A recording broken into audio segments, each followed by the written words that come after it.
I do this podcast, and every once in a while, I shouldn't say once in a while, quite often I get the feeling I'm dealing in things way larger than I am. And this is going to be one of those episodes that I feel like are going to kind of be touchstone moments here for us as Mormons, no matter where you are, whether you're LDS or whether you're um, a member of a fundamentalist group or an independent. I feel like this is one of those stories and a conversation that we're going to be able to extract a lot from. Today's guest is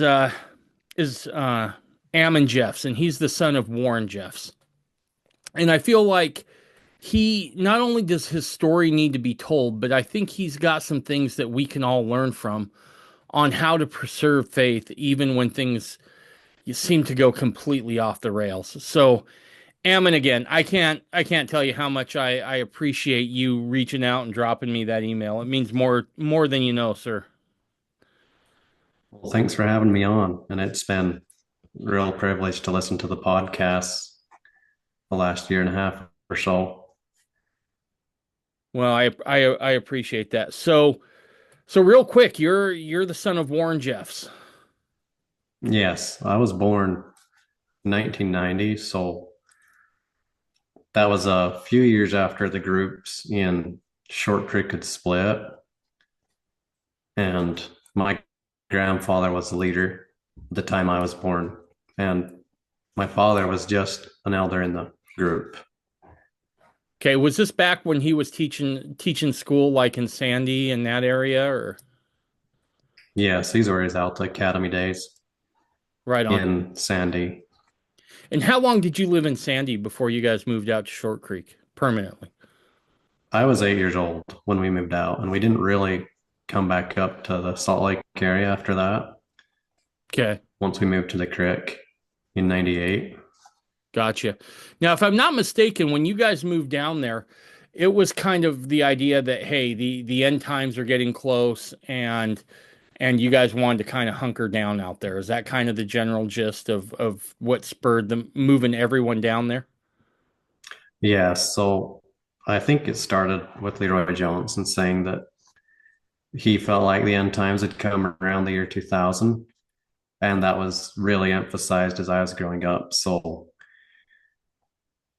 my father, who was the first counselor, because they had set up a church and had made his father president and him first counselor, Fred Jessup the second counselor, he really pushed the idea that around the year 2000, the judgments would come, this country would fall apart, and you needed to be in Short Creek. And maybe if you were somewhere else or were supposed to be somewhere else, you would be lifted up and set down in Short Creek. Gotcha. But that was a lot of why everyone moved down there. Gotcha. And do you remember that time? Do you remember moving down there and stuff? Yes, very much. I remember that we were told that my grandfather wanted us to move down. And this was just a few months after he had had a stroke Hmm. and been quite incapacitated. And my father really kind of took over at that time of the major decisions of what went on. So, what was it mostly his decision? I believe it was more than my grandfather's. But and I remember really well moving to Short Creek. And as a child, I thought it was great fun. We were moving to a new place. Sure. Kind of an adventure, right? I mean, Yeah. yep. I moved my kids across the country a couple of times, right? Once we moved from Maryland, from Boise out to Maryland, and then back, and then to North Dakota. So, yeah, for the littler kids, it's always kind of an adventure, right? We're gonna go see some neat Yeah. stuff. So when you got down there, what'd you think when you got there? We, for the most part, got involved with the community, especially I'm my father's third son. So I had two brothers just older than me. And we would go to the community zoo every Saturday, clean out the animal pens, or go work in the big community garden that was in the center of town, Okay, or any work project on Saturday because the community banded together for work projects. gotcha. And in those days, then everything seemed pretty chill there in the creek. When we first moved down, there was a lot more events in the community, celebrations for things like the 4th of July or the Festival in the fall.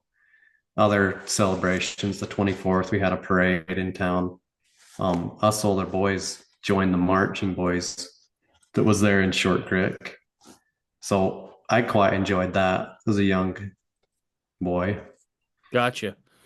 Gotcha. And then growing up, those first 8 years of your life as you're in Sandy, what were those years like in comparison? I don't remember anything strange or bad myself when I was growing up. I didn't know what was going on in the dark corners, but for me, it was just fun because we had the mountain right across the street, and then Hmm. school was next door at my grandfather's, the private school. So to me, it was a pretty relaxed and fun life as a child. Okay. So you get to Short Creek and everything seems really cool right there. You said at first everything's going really well. Um, you're involved with the community. When when's the first time you can remember feeling like, okay, something's different now. Something has changed, right? Is that making sense? Yeah. So, of course, the first year we moved down, the one strange thing that happened was my father got 10 new wives that year. So we had seven mothers when we moved down in the end of 98. And by the end of 99, we had 17. And that seemed a little bit strange to me, but I was still 9 years old. So I didn't think a whole lot about it. And things really picked up at the time my grandfather died in 2002, September of 2002. And when he had passed away, everyone had been told for years and years by my father and other men that my grandfather would be totally renewed and made into a young person again, and he would be the last prophet. And I suppose you understand in the FLDS that those men were considered the prophet, like as much as Russell Nelson is considered the prophet in the LDS Church. Right. It's a one man kind of a thing, right? There's one man guiding the Yes, whole thing, and and you know, almost approaching godhood, right? If that's not too much correct. to take. Oh, very much so. And we'll get into that later. Okay. All right. So you see this start to happen. Does it just feel weird, or does it start taking on kind of a darker feeling? So I was 12 at the time and barely been ordained a deacon. And when my father took over, he had other people stand up in church and bear testimony that his father had appointed him. And they used, I think it's section 43 of the Doctrine and Covenants, that where it says to Joseph Smith, if he wasn't faithful, he would appoint another in his stead, and saying that one prophet appoints the next one before he dies. And at first, it seemed like quite an enthusiastic feeling spread throughout the community. I know there were members that didn't like it and kind of went away with a group in Canada with Winston Blackmore. But for the most part, the community became quite enthusiastic with this new prophet, and he was young, and he did a pretty good job of trying to put it across to the people that he was almost a replica of Joseph Smith. Hmm.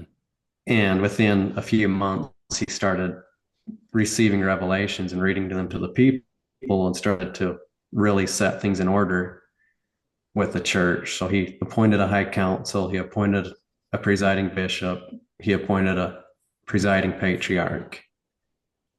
And everyone seemed to think that work of God's moving forward, the church is being set in order, and maybe the prophet Joseph's coming to Warren and telling him what to do. That was the feeling I remember among the people. And in the middle of 2003, then he suddenly shut the meetings down because the people had made a slideshow about the 53 raid and built a monument to Uncle Roy. And for whatever reason, that offended him, and he came out with a revelation that God was angry with the people, and he shut the meetings down completely. Well, what we didn't know at the time was he was already traveling throughout the United States and buying land to start new communities. Mm. And his intention was to abandon Short Creek in the long run. Really? Where was Texas always the spot in mind? He started with Colorado, small place in Colorado, about 140 acres. And then he bought Texas and that place up by Pringle, South Dakota. So he had three places purchased in pretty short order.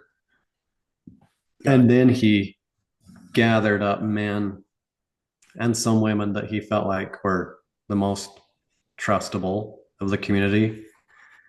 And he would give them quite like an 8 hour, I can't say for sure how long the training was, but it was quite a long training process that he would run people through before he let them come to those places.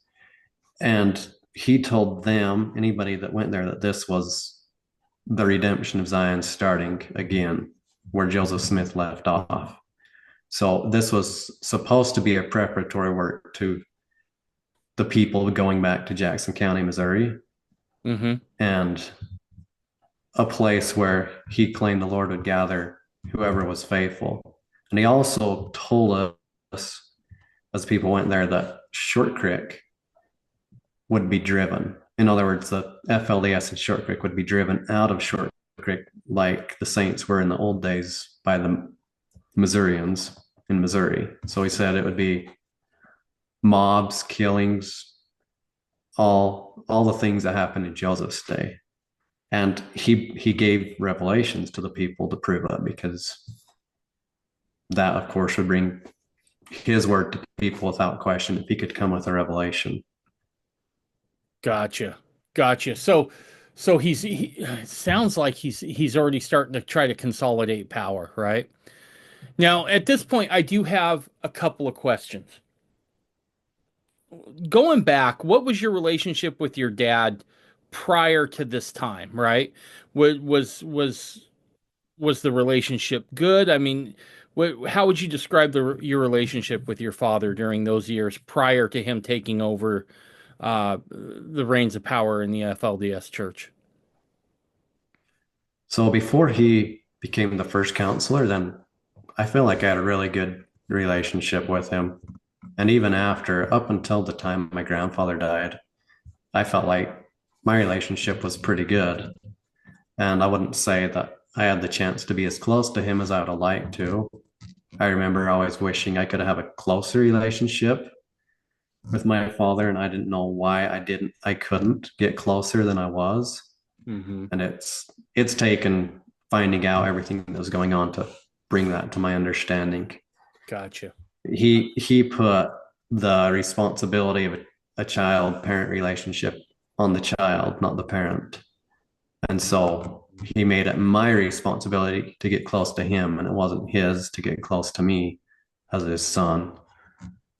But I didn't know what to do to make it better. I didn't feel like he didn't love me as a child, but I felt like I had a father until I was about 12 years old. Okay. And then he was gone most of the time after that. Gotcha. Phew, that is such a crazy thought that,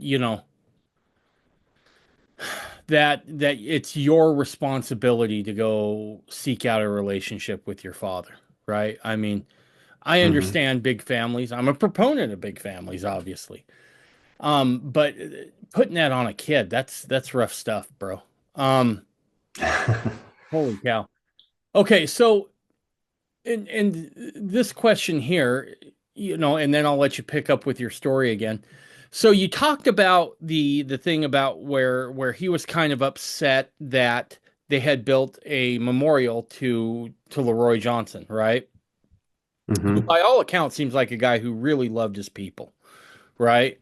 Um, Right. I'm curious, what was your dad's relationship in terms of teaching from other prophets' words, right? Would he go back to your dad much? Would he go back to Joseph or Brigham or John Taylor? What was he teaching regularly from those guys' teachings?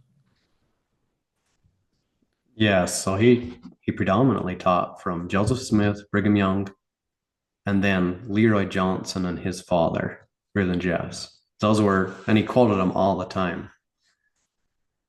Like he teaches with their words. Most of the time, his sermons are reading some of their words and then expounding on them, and then reading more of that and expounding on them. And you can listen to a sermon he gives and be like, oh, that sounds really good. That sounds like the gospel. And it's just the little things you slip in there that give him power to decide everything in your life. And he can take a quote from Joseph Smith or Brigham Young, and especially to a people that he's taught to not question what he says, then he can tell them what they meant when they gave that sermon or that revelation in those early days. Gotcha. Gotcha. Let me ask you this question because you said something else that was kind of interesting. You said that he had taught them not really to question him, right? He had taught the people not to Correct. question him. Do you feel like that's something that he inherited from his dad or his dad inherited from somebody else? What's your thoughts on that? Where's that come from? Well, if his dad gets it from somebody else, it would be from the church when he was Okay. in the church. And so Leroy Johnson would say if what we say at the pulpit doesn't square with the 3-in-1 Book of Right. Mormon Doctrine and Covenants for a great price, then you can throw it out. And he didn't really stick with that. He said what the prophet says is the word of God and you shouldn't question it. And that's still a big thing in the FLDS. If you start to voice a disagreement about something that's said by him, the first thing another member will ask you is, are you questioning the prophet? Okay. Okay. So it sounds like Leroy Johnson starts out by like, hey, make sure everything squares with the scriptures. And then by the time it gets to your dad, if I'm understanding correctly, and please correct me if I'm wrong here, by the time it gets to your dad, it's, hey, if the prophet says this is the way it is, this is the way it is. You don't have to question anymore because the answer's here. Correct. And he pushed that really hard in his father's day too. Okay, So my generation's grown up with that I got their you. whole life. That's all they know.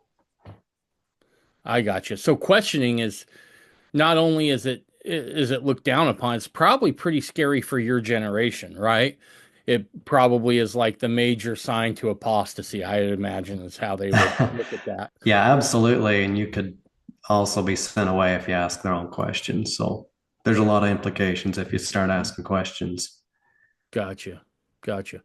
Okay, so we talked here just a second about Warren Jeffs going out and buying other properties and telling his, I guess, kind of his inner circle or the people he felt would be most loyal to him, if that's a correct assessment there, that hey, we're getting ready for the really rough times to right before we go back to Jackson County and those sorts of things. What happens next? What's the progression of things?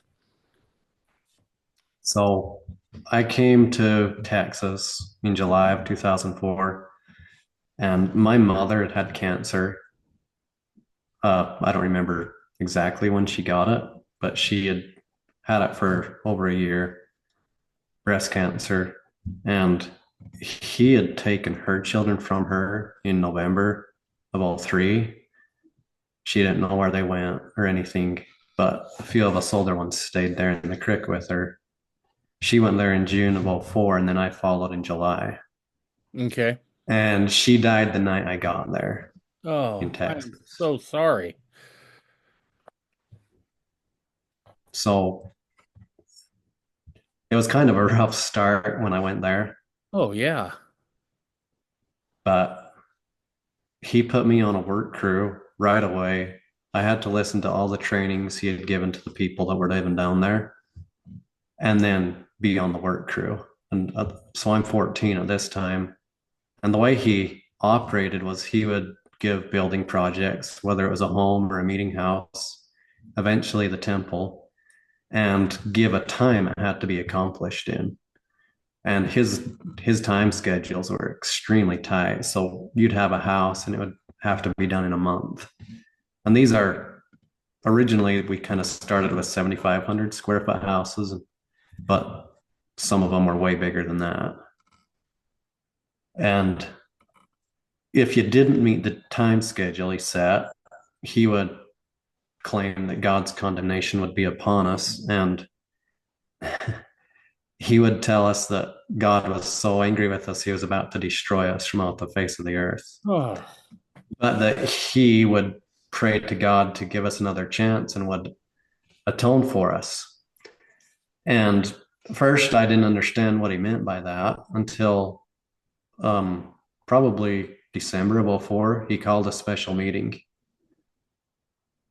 and taught what he called the doctrine of him atoning for us. And basically, what he claimed was, in his capacity, he was suffering the same type of suffering Jesus was when he was on the cross for the people if they didn't do things just right. So he claimed he was going through terrible pain every time we did something wrong, because if he didn't, then God would destroy us. And to this day, that doctrine spread among pretty much all the FLDS people. At first, it was just the people on these places. He called them places of refuge. And it spread to everyone hears that kind of stuff now. And they think that this man is suffering like a savior for them. And that's even why he's in prison. They hear it all the time. They're not worthy for him to come out. And he's suffering for them still. Man, that is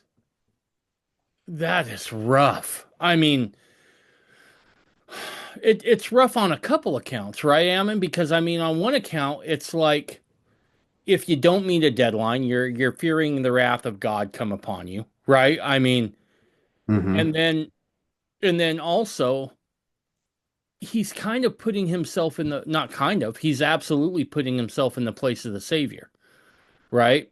Right. Which is kind of concerning, right? Because you start looking at it and you're like, okay, well, if he's suffering like the Savior, does that mean he has the same authority as the Savior, right? Does he have that same ability to dictate, right? I mean, that really opens up the door for some stuff, right? Right. Right. And I'll say the dark things he was doing there was very secretive and restricted to the very few people in his inner circle. I'm talking even in his own family. So just the wives or whoever he was involved with in the things people have probably seen on the internet in his trial and all that was very secretive. So the people in general in those places didn't know all that was going on, except that he would take those very young girls and say that God had commanded him to marry them. So that's another thing that was going on at the same time as we were building these places. And it was only known to the people on those places that he did that. And even to this day, I would say the general people in the FLDS think that he took these young girls as wives just to protect them. And he actually wasn't living with them as wives. And I've heard people say that clear up until I left. So what he did and was doing is still pretty secret from the FLDS people in general. Ooh. So is that where you spent the remainder of your time while you were in the FLDS, is down in Texas? So we were there. I went there in 2004. Then we had the raid in 2008. And we kind of gathered back there in about a year after the raid. And I was down there until 2012. In 2012, then the state of Texas filed a case to take the land away from him because I believe that he was on the trust name. Mm-hmm. So they filed the case and he didn't fight it. And in 2014, they seized that whole community down there and have since auctioned it off to a law enforcement training group. So Okay. that's all it's used for at this time. It's inaccessible unless you're law enforcement going there for training at this time. Gotcha. So we left there in 2012 to 2014, and then he had a place in South Dakota and Colorado. And I spent time at those places also. Hold on one second. I want to ask a question about the raids, right? Is it? And let me ask you this. We kind of stop there for a minute while I ask questions about, your time on a work crew and that sort of thing. I want to stop there for a minute because it's from the way you described it. You got down there, your mom dies the night you get there, and then is it like the next day you're on a work crew? Yes. Did your father like try to come to you and comfort you or anything like that after your mom died? I mean, did he make any sort of overtures or gestures to you? No, he didn't really. Didn't have much time to talk to him at all after Okay. that. And then he left like the next day. What were you So, thinking? well, let's see. She died and they got her body ready. He had the funeral the next day, buried her, and he left. Whew. And what are you thinking at this point? I mean, dude, that's a lot, right? You have left, realistically, you said you went to Texas when you were 14? Is that correct? Yes.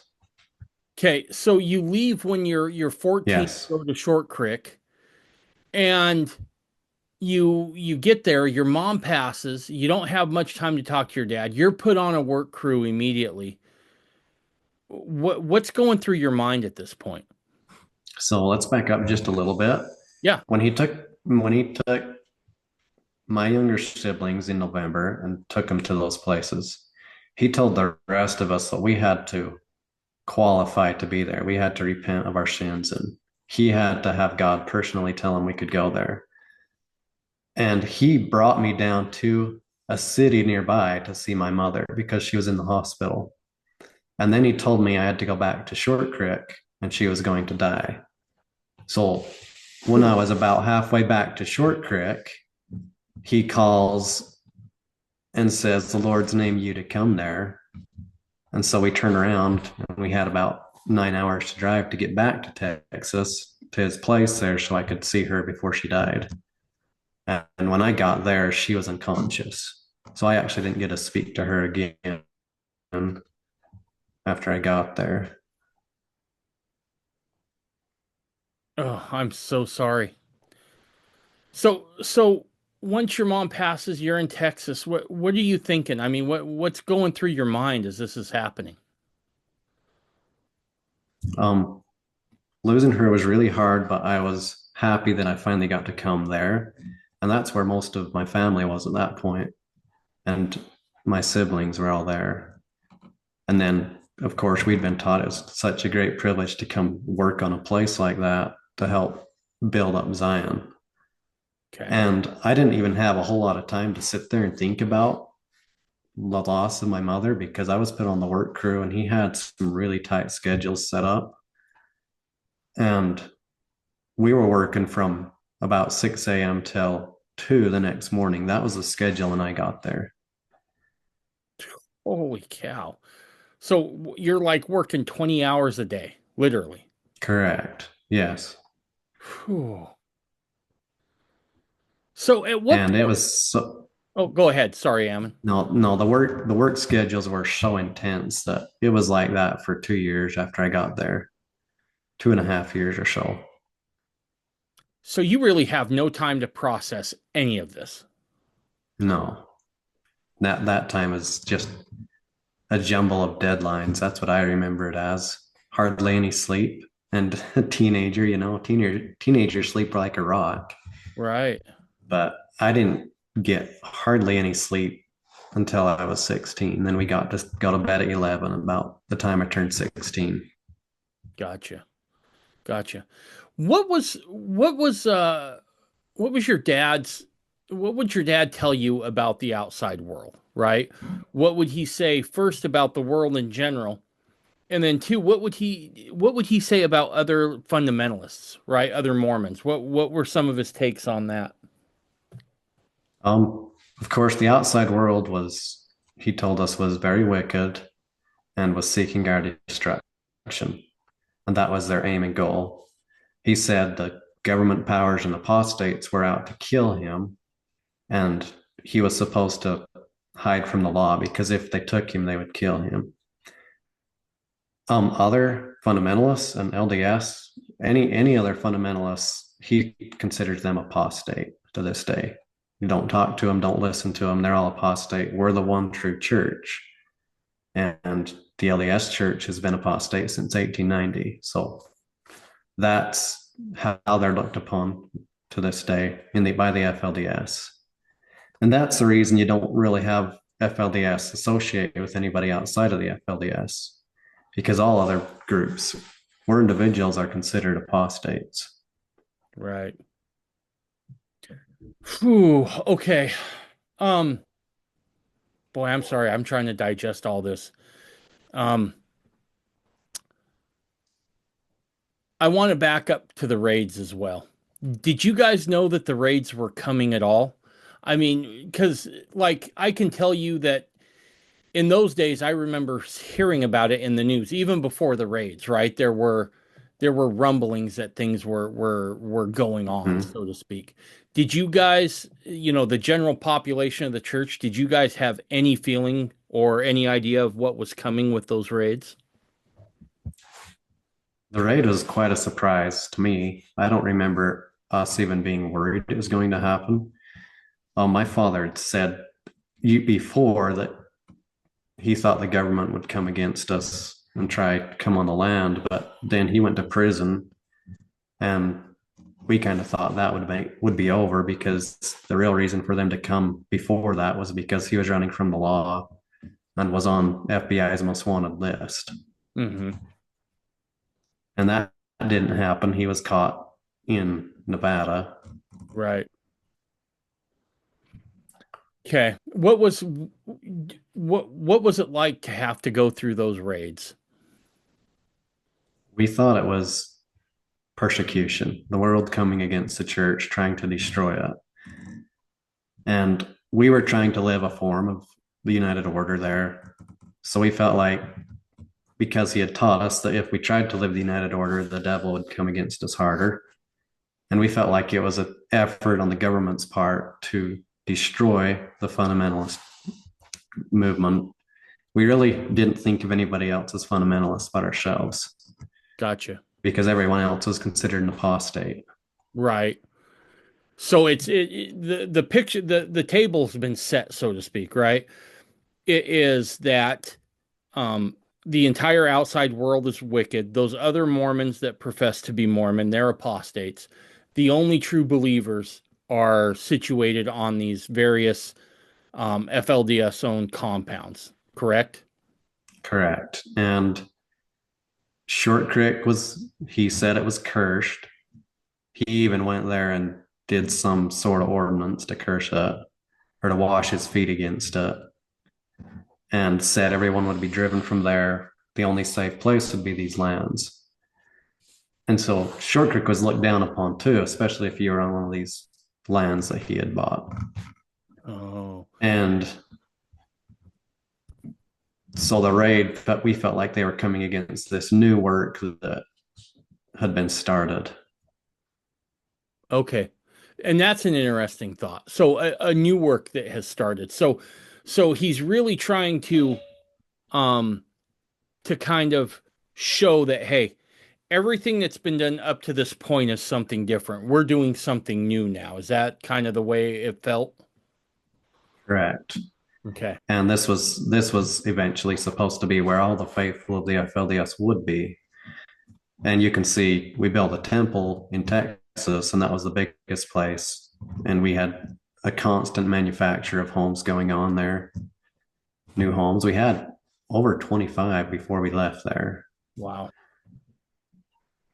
And so basically anyone left in Short Creek, you could the rest of the membership would probably kind of look down their nose at them because if you were righteous, according to the idea, you would be on one of these other properties. That's correct. And the ironic thing about the whole thing is those places only existed because of the people in Short Creek. who were out working on jobs and sending money, because these places were not self-sufficient at all. They were completely funded by the donations of members of the church that were not there. Oh, That's the wow. only way they existed, and that's millions and millions of dollars. Holy cow. So not only is not only are they being looked down upon by leadership and probably others that were there, right? And I'm not casting judgment on those members who were in those other lands, so to speak, there in Texas and Colorado and South Dakota. But because they don't know any different, right? They're just doing what they've been told. But so not only are the people back in Short Creek being looked down upon, but they're the ones funding the whole process.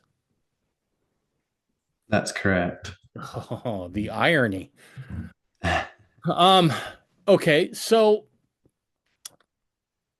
when the raids happen, what's your response? What do you do? Is everybody pretty compliant? I mean, with the law enforcement that's coming in, what's the general feel there of everyone else? I mean, is it just pandemonium? What happens as they come in? So we cooperated with the officers once they show the search warrant. And they first came on, CPS came and started interviewing the teenage girls. They didn't search anything right away. And I don't know what the original warrants were. I know that they obtained additional warrants while they were there. And the second day, they started to remove first some of the girls, and then they came to our house and they took all the children, including me. I was 17 at the time. And eventually they removed all the children off the land and a lot of the mothers, because the mothers wanted to stay with their children. They took us to El Dorado, which is the town right there. And then they moved us up to San Angelo, which is a city that's about 50 miles north Hmm. of that land. And from there, they separated the children from the mothers and moved the children to a lot of different locations across the state of Texas. So we were really scattered everywhere. And I went to Boys Ranch up in the panhandle of Texas with 72 other boys. Jeez. Your head must have been spinning at that. Yeah, I was the oldest boy that was taken. And I basically was in charge of these 72 boys until June. So the raid started in early April, ended. We went back home at 2nd of June about.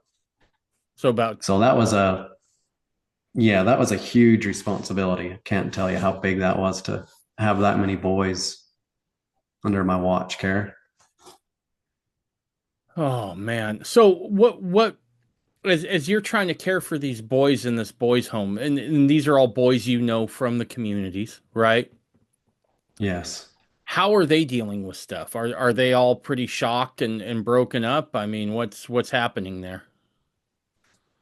Yes, the children were really traumatized. First Gotcha. of all, thinking the world is out to destroy us and being separated from their parents, taken to a foreign place. And we were angry. We felt like they were trying to destroy us. And this was proof because they took us all from our parents. Yeah. So that confirmed everything to us. And I think perhaps that's the biggest mistake Texas made, was to take all the children from their parents and do that instead Right. of get right to the bottom of the actual criminal activity that was going on. No, I remember watching the raids and really feeling like, the ball was being dropped here a little bit when it came to separating children from their parents, right? I Mm-hmm. try to be generous in terms of, well, that maybe they didn't know what they were dealing with at the time, but that wouldn't have taken long to sort out, I wouldn't think, right? Not everybody Right. on those lands were criminally involved with Warren Jeffs, right? Um, and Right. so it was, I remember being a little bit perturbed by that myself, seeing that. What would you do to kind of keep everybody together, so to speak? 72 boys, dude, and you're 17? Yeah. So we had two houses. They each had 5 rooms. So we had about 6 to 8 boys per room. And I just gave the older boys a responsibility over a certain amount of younger boys to take care of, to do their laundry, make sure they had everything they needed. And that's kind of how we spend our days. The staff up there had activities for us and everything too.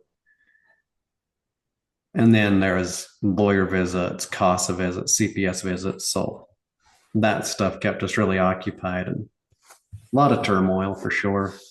Gotcha. Whew, good on you, man. Holy cow. 72 young boys that you kind of felt the responsibility for since you were the oldest. So now Mm-hmm. was was at what point do you remember, was there ever a point at which you were thinking, okay, maybe these people who took us weren't such bad people? I mean, was there ever a sense of that, or through this whole experience were you just like, these guys are the enemy, they're here to destroy us? I mean, at what point was there ever a point at which you were like, okay, maybe there was something wrong with where I grew up?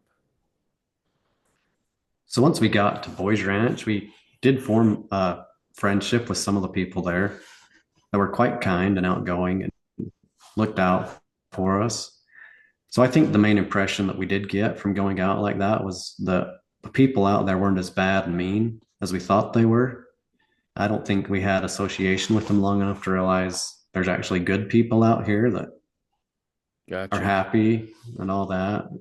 So we had implanted in us pretty strongly that nobody else is happy out in this world besides us. We're the only happy people there are. Everyone else is sad and they might have a false happiness, but we're the only happy people. Gotcha. Whew, man. Okay. So at some point you're returned back to the ranch, right? Do you ever get to go back to the ranch, or what happens? Yeah, so we moved back there.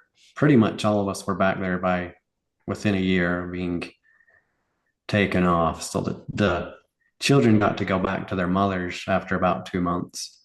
But a lot of the mothers had moved to rental homes in their effort to get their children back. And it was a process of getting the cases closed and all that before everyone moved back there. And then we didn't really have a lot going on in terms of projects until late 2010. And that's when my father kind of picked it up again from jail and started directing more projects to be built, started sending people away that he didn't feel like were worthy to be there. And an uptick in activity started again. Gotcha. When you said your father would send people away that he deemed as dangerous or whatever, what kind of people would he typically send away? I mean, what would be the common infraction that would get you moved out of that community, kicked out? Um, if you were in Texas or on one of those lands he had established, then all it took was him to have supposedly God tell him that you shouldn't be there, and he'd send you back to Short Creek. That the main people that actually got sent out of the community were in Short Creek. Once in a while, it would happen in Texas, but most of the time from Short Creek. And it didn't have to be an obvious thing. It could just be him claiming that he had a revelation that somebody should be sent away to repent because they were supposedly guilty of something. And often you find out they actually hadn't done anything that he had accused them of. So that's a really hard one because people would get sent away without actually being guilty of the crime he accused them of. But there was no way for anybody else to stand up and say, no, they didn't do that, because that would just get them sent away. And it's really hard to explain that to people that didn't live in it. But if you're considering him as someone that can basically give you or deny you your salvation, and you believe in it, and you've been raised your whole life to believe that he's the prophet because his father was the prophet, and the line all the way back to Joseph Smith, and you're taught, if you don't obey what he says, your salvation will be lost eternally.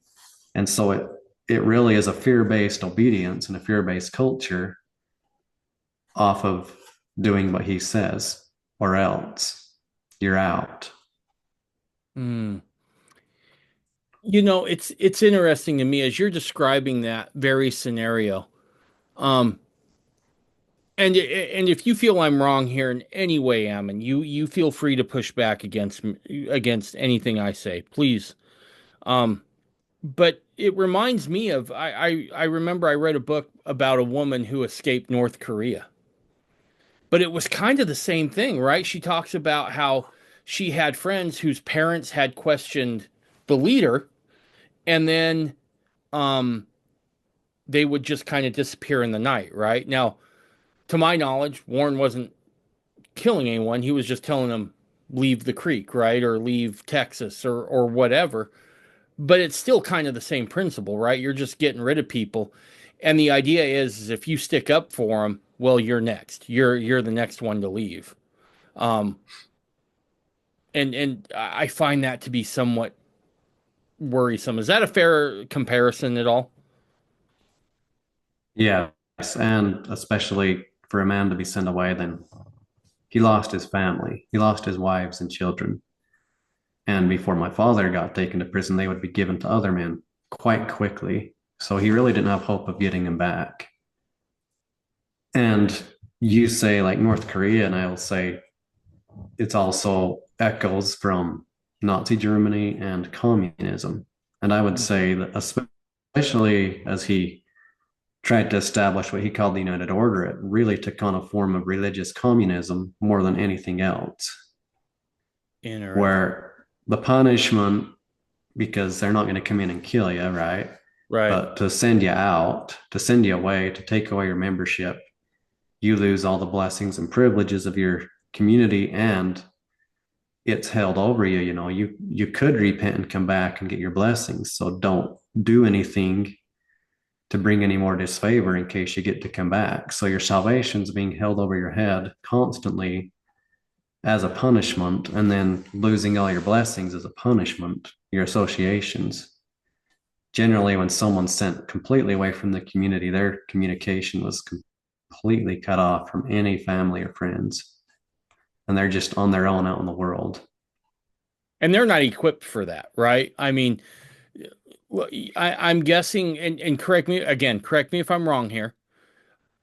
There's probably not a lot of life skills that a lot of these people being sent away would have, right? They don't know how to, I don't know, go get an apartment or, go looking for a job, right? Because most of the jobs were assigned within the communities. Is that correct? Right. So if someone was sent away, they, especially the younger they were, then they weren't socially ready for the world. Right. They knew how to work hard. And generally, people were told by the bishop where to work before this, what company, church owned, or members of the church owned the companies. So it's a huge leap into the dark to be sent away. Did you ever experience anyone getting sent away that really perplexed you, right? Really made you scratch your head at that point and was like, is this really something that should have happened? So the first person that I felt like I was close to that got sent away was actually Merrill Jessup, who was in the first presidency with my father. And from the time I was 14 down in Texas till he got sent away when I was 20, he'd been way more my father than father was. And I'd become quite close with him. He taught me the things that a father teaches his teenage son, and the responsibility, the work ethic, and even the trades I learned was more him guiding me onto different crews and helping me learn. So I had and still have a ton of respect for him. And I was very shocked when he got sent away. Couldn't understand why, but you can't question or else it's you next. Right. Right. Yeah, no, these are only things that are safe to ask to yourself. right? Quietly, without anybody Right. else knowing. Whew. Did you ever find out why that gentleman got sent away? I don't know why he got sent away. Okay. Man, that is rough. So we kind of stop there at the raids. What happens after you get back and the uptick in activity starts again? We built a massive house that was supposed to be Father's home when he got out of prison. And so in the FLDS, the people have been taught, and it's almost part of their religion now, to pray for the prophet's deliverance. Constantly sent in revelations from prison that he's just about to be delivered. The people just need to be more faithful, more one. He'll be delivered. So we had us build a house, and I'm trying to remember how big it was. It was in the range of about 75,000 square feet for him. So we were supposed to be done in about 3 months, and we ended up taking 7 or something like that. But he sent a lot of people away from the land at the same time. And he had made me principal of the school there that year. So we had about 300 students. And by the time the school year was up in May of 2011, we had about 100. And that's a pretty good ratio of adults that got sent away too. So our workforce dropped dramatically through those months, even though our time schedules were so tight. And fast forward to 2012, he required the whole church, the FLDS in Short Creek, anywhere they were, that they had to be rebaptized. He had them baptized into the United Order, and that's how they joined it. Right. And if they weren't, they were not part of the church anymore. And they had to go through a bishop interview. If they didn't pass, they weren't allowed to be part of the church anymore. So that was a huge, I'll say, huge change for the whole church. The whole FLDS group was the first of 2012. Ooh. Holy cow. So you're made principal of a school while still trying to work on your father's house. Yes. Wow. And okay, so at this point, as the principal of the school, did you have any idea what you were doing? Did anyone break you in and like, hey, this is what we're doing? Like, hey, here's your office. Good luck, son. I I was an assistant with the 7th and 8th grade boys the year before. Okay. And then the next school year that started, he put me right into teaching devotional every morning, kind of like seminary, I guess. Right. And then put me over the school. Yeah, it was a brand new experience. Holy cow. Ooh. Man, that is a lot to go through. Now, in 2012, was your father in prison at that time, or was he still on the run? Yeah, so he got caught by the law in 2006, August 28, 2006. Okay. And he was convicted in Texas in August of 2011. And that's when he got his life sentence plus 20 years. What was that like when that sentencing came down? Well, It was first, a little bit of, but before we go go there, ahead. let me ask this question. Through this time of your father being in jail, right? Not prison, but jail, and he's going through the court system, right? Going through the judicial process here. Are you guys made aware at all of the charges that are brought against him? No. And originally, he was being hunted down. We called up over an underage marriage in the Short Creek time when his father was the prophet, and it was the Elisa Wall case.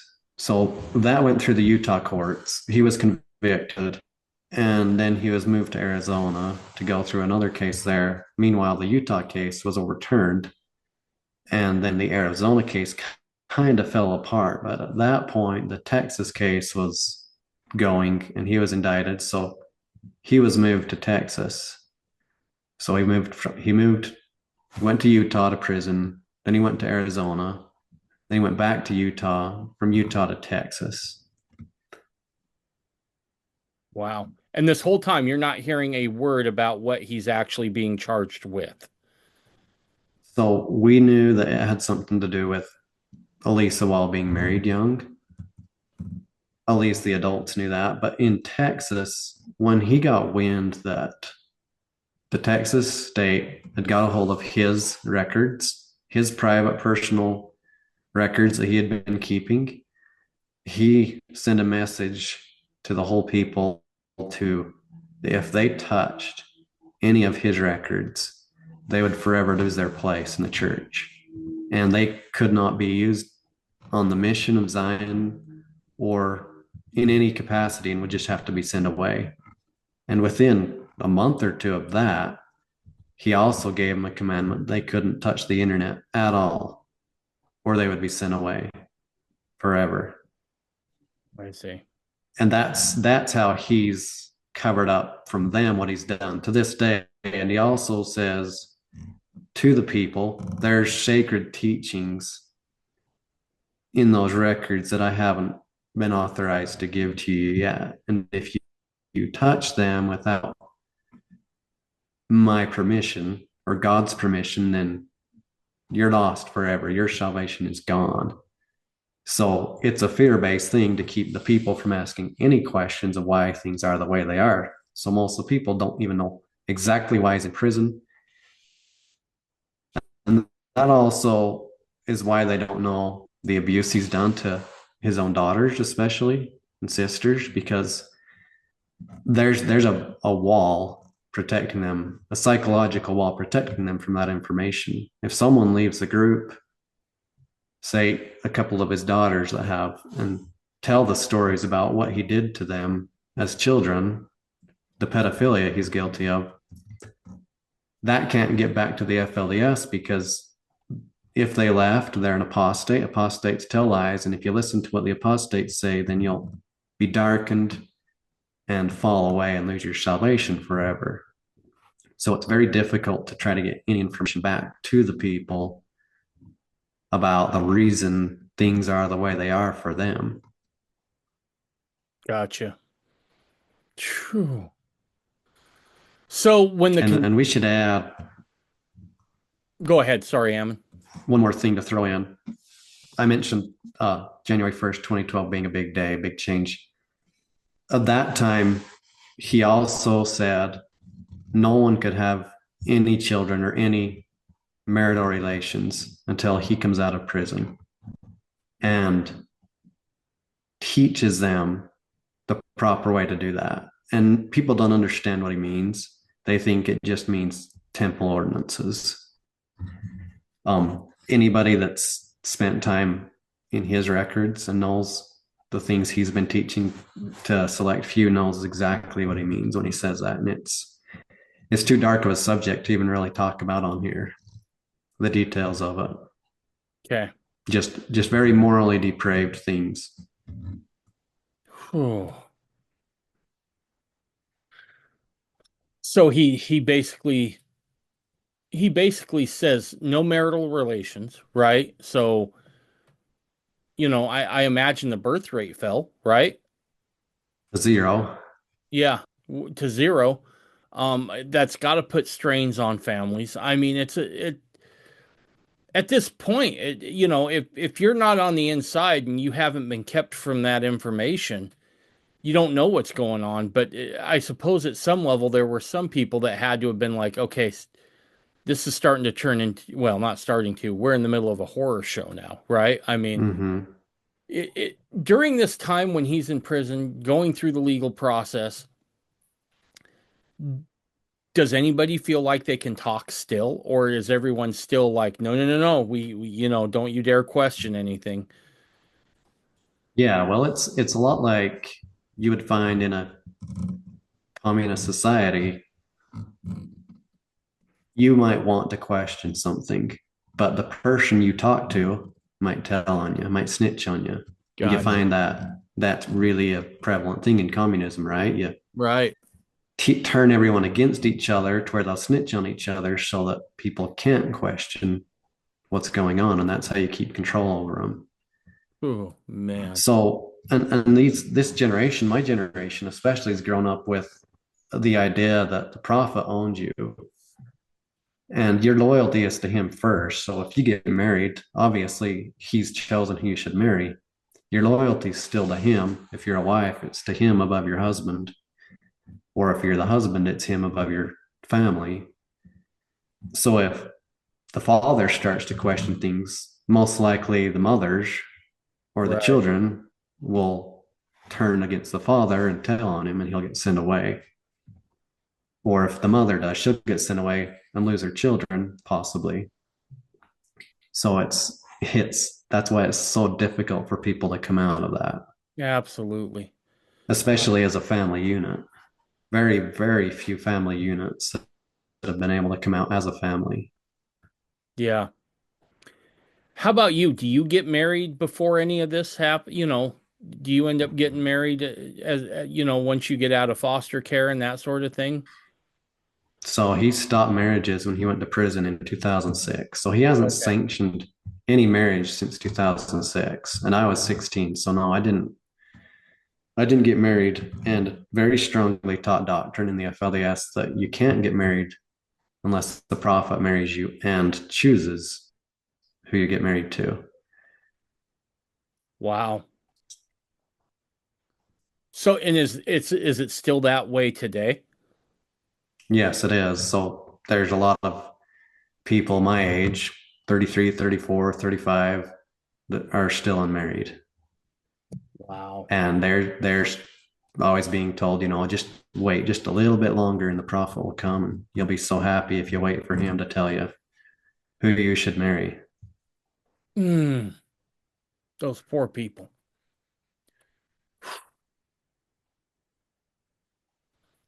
I'm just sitting here blown away, right? That the one of the most sacred things that the Lord has given us that brings us the most joy is marriage, monogamous or plural, right? Right. It's absolutely one of the most divine gifts that a loving father ever gave his children, and then to have that denied, that's harsh. Um, oh, excuse me. So you let me gather my thoughts here. I apologize. So what's it like when the sentencing comes down? When you hear that, hey, it's life in prison, is that given to anybody? Is that something that's kind of kept on the down low for as long as it can? What happens there? So he had the man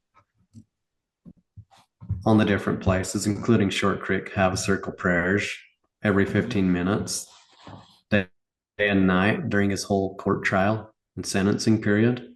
So we found out right away when that happened that it was a life sentence. But he had already sent all these revelations saying that he was going to be delivered by the hand of God, not by the government. And it would be something like Paul the Apostle or Peter or Alma and Amulek in the Book of Mormon, that type of a deliverance. And that's still what they're looking for. Are those And are those prayer circles that's still what the people's happening? faith is based on. Yeah, are those Those went on.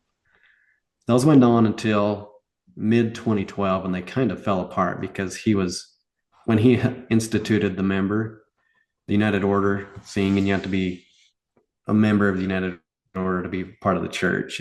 It kind of started this member non-member thing, okay. and a lot of us, like he would say, you need to repent of something, and it could be complete fabrication of his mind, but he could send a revelation that somebody needed to repent, and they'd be made a non-member, could be sent away from where they were for a few weeks or a few months, and then he'd send them a new one that says you can be rebaptized now. So it really started a lot of disarray in the FLDS.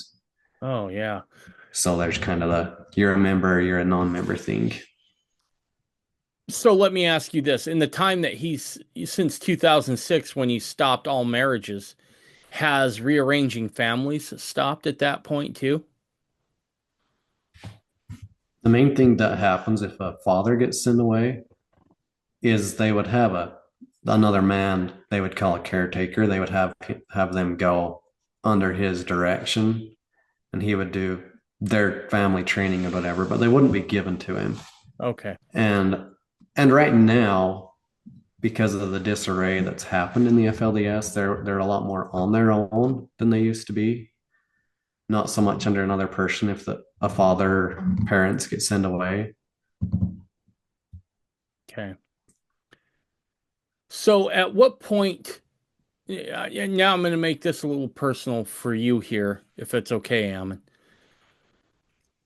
At what point do you start questioning things now? I mean, at what point?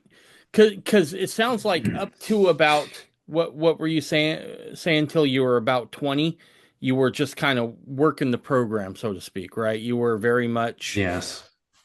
fully engaged and fully believing here in your father and what was happening, or and your perception that was given to you of what was happening. At what point do you start to question things yourself? So the first time I felt a question would have been first of 2012 when he sent me away from Texas to South Dakota, which would be considered a downgrade back then. Okay. And he was supposed to have another person ask me if he was sending away a large group of his family for messing up the flowers in the property. Oh, And I wasn't part of it.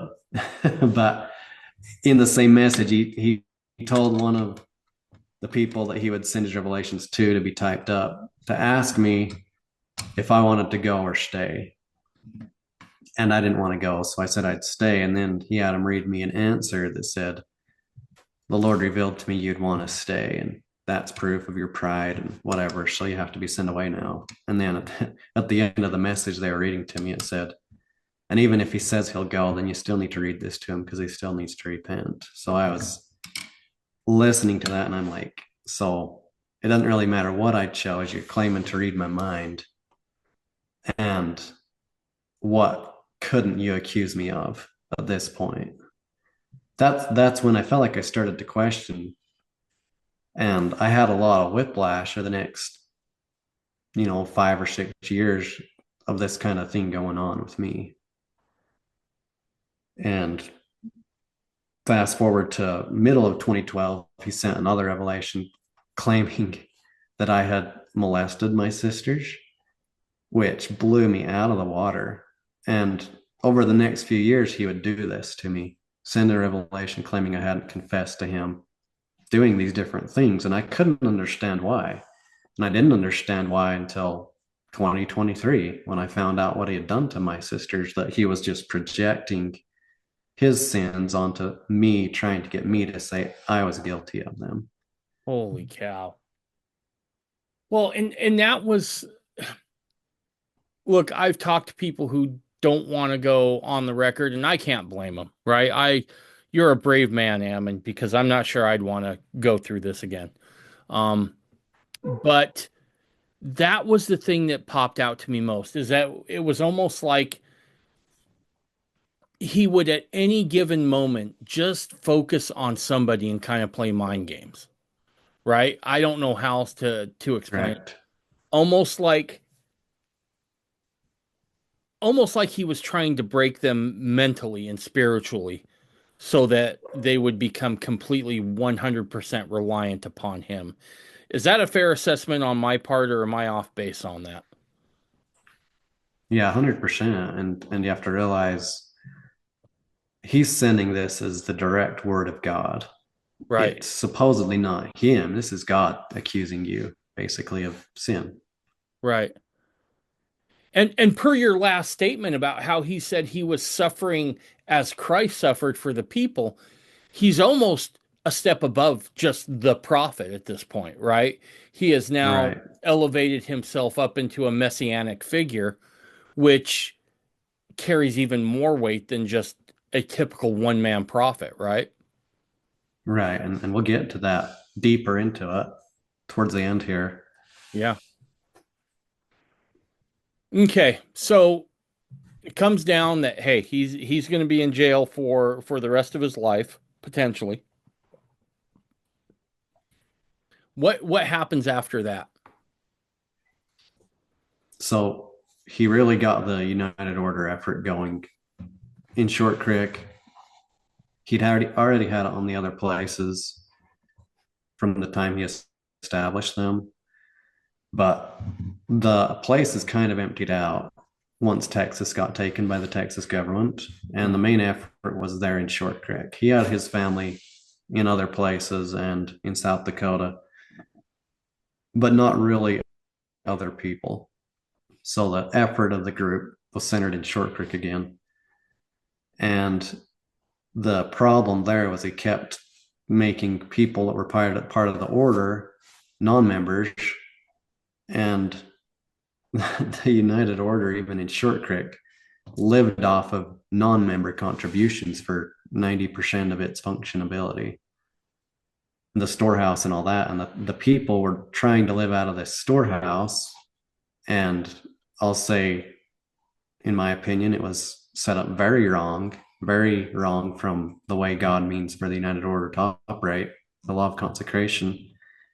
And the people became more and more poor, especially just the normal lay members of the church didn't have a whole lot because you couldn't get anything unless you put a request into the storehouse, and then people working at the storehouse were supposed to purchase, get your food supplied to you and everything. And people's needs just weren't met. The food they got was generally a poorer quality nutrition and all that. And that's really how the people lived until about 2016. And in 2016, I'd been in Short Creek because he had made me a non-member. I wouldn't confess to him to things I hadn't done, so he wouldn't let me be a member. And he sent me away, far away, like other men, for about 9 months. And right after he sent me away, he made everyone in Short Creek non-members and said nobody held the priesthood but himself. And that really started the breakup of their United Order effort. And people over the next 6 months went out and got jobs. And a lot of people moved out of Short Creek to Cedar City and other cities up along the I-15 corridor, mostly in southern Utah, though, which is where they are still. And for the most part, most of them have jobs.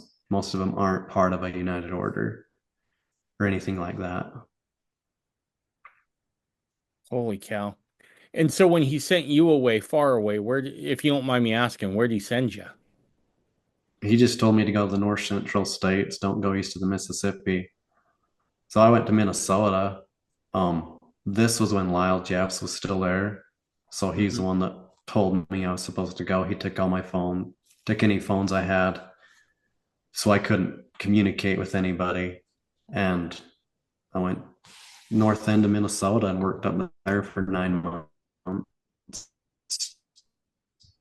And I didn't associate with a single soul that I knew that whole time. So you went out and found a job on your own and just had to reestablish everything on your own? Yes, I did. What was that like for you? It's really rough and really emotional at first, but felt like I got to know some good people out there, have some really good friends that I still have till today that I worked for and worked with. And I discovered there was good people out there, really honest, God-fearing Christians. But in 2017, he called me back with a lot of other people he had sent away. And I'll say around this time is when I feel like he really started getting a case of schizophrenia, where his mind started to go away and he lives outside reality. But he had these meetings start again in Short Creek, but only people he named could go there. And so for a few months, I got to go with a lot of others. And towards the end, all that we would hear in those meetings were revelations that he wrote from prison or had recorded and sent there. and they got to be um, really out of reality. So he would claim that, a third of the population had been taken off the earth and put on some other planet, taken in death because they were so wicked. And he said a lot of times that certain judgments of God would come upon this nation, which came and went, nothing happened. And as he started saying those things, then I was to the point where I didn't believe that kind of stuff when he would say it. Part of it goes back to 2007. In January of 2007, he called our house in Texas, and this is when I was 16, and he said he wasn't the prophet anymore. And he privately called several individuals and told them that he had been immoral to a daughter and a sister. We didn't know that was why he was saying he wasn't the prophet. And he told them he didn't hold the priesthood. He said he hadn't held it since he was 20 years old. But the message I heard when he called, he just said, I'm the wickedest man that's ever lived. I'm not the prophet. Well, the men in charge came in and talked to us and told us they felt like he wasn't in his right mind. And he was just saying things because he was under so much pressure in jail. And I got the idea from these men, including Uncle Merrill, Jessup, and my Uncle Isaac, who told me that he wasn't in his right mind. It gave me the impression that I could ask questions. And if I felt like the prophet was saying things that were off, I could, at least for myself, try to go square it with scripture or with what the prophet Joseph said. And that's where I got the idea that even a prophet might get off his rocker once in a while. Yeah. Yeah, no, I don't mean to giggle at all, but it's just when you're raised in that sort of environment, it's got to be the most foreign thought in the world to you that hey, maybe he is mortal, right? Maybe he does have, a few, have some things wrong here, obviously. But I do remember here watching a clip of him when he was standing in prison, and he basically says that, right? They have the audio of Yes. him saying that very thing. And it's interesting that it's not just because I always thought until you just told me, I always thought that was maybe a one-time deal, right? But it sounds like he actually made phone calls to certain people, you being one of them, and saying, "Hey, yeah, no, I'm not a prophet. I'm a wicked guy."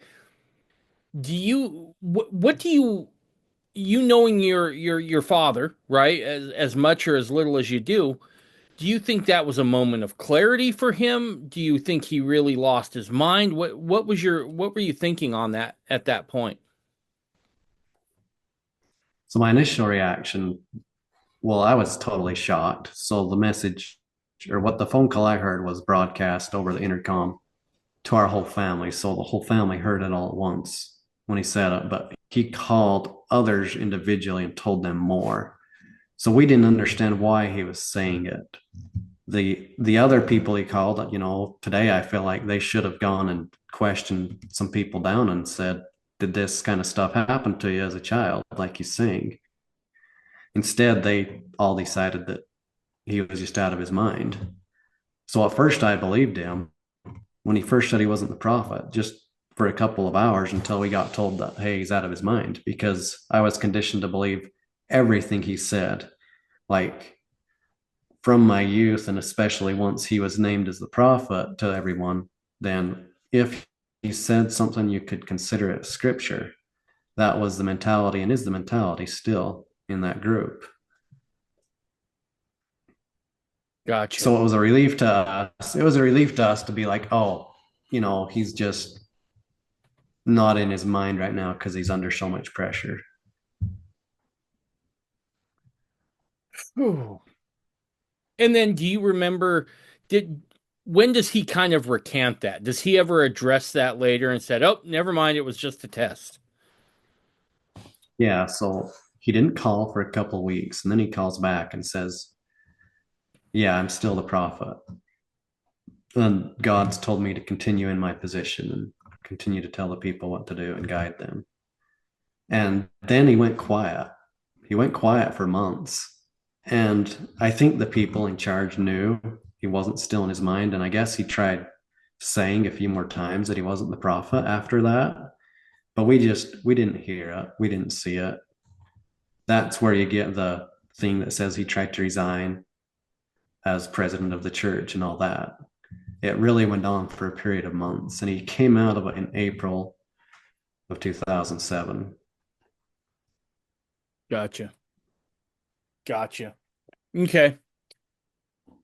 So all of this happens. Now, I want to get in what happens to you from that point, right? When you start hearing all this, and so now this is introducing into your mind a lot of questions, right? Like, hey, he doesn't necessarily always believe he's a prophet. And so when you come and let me see if I can remember this correctly. You went back to Short Creek. That's where he makes those phone calls about he's not the prophet, or was that earlier? That was in Texas in 2007. Okay, And that was I wasn't in Short Creek very much until 2014. And then, I'd go somewhere else and then he'd send me back there 2015, 2016. Then he sent me away in 2016 and let me come back in 2017 to those meetings he started in Short Creek. And that's when the things he said started getting really wild and inconsistent. So at the same time, I started living in northern Utah with some of my cousins, and we started working on construction and all that. But we were going to these meetings, and then suddenly he cut us off from the meetings. And it was when he was sending revelations to be printed to send to all the leaders of the nations and everything that were really bizarre. So personally, I wrote him off. Like, this is ridiculous. I'm just going to forget about it. I didn't really say that to anybody because that can get you out, right? right.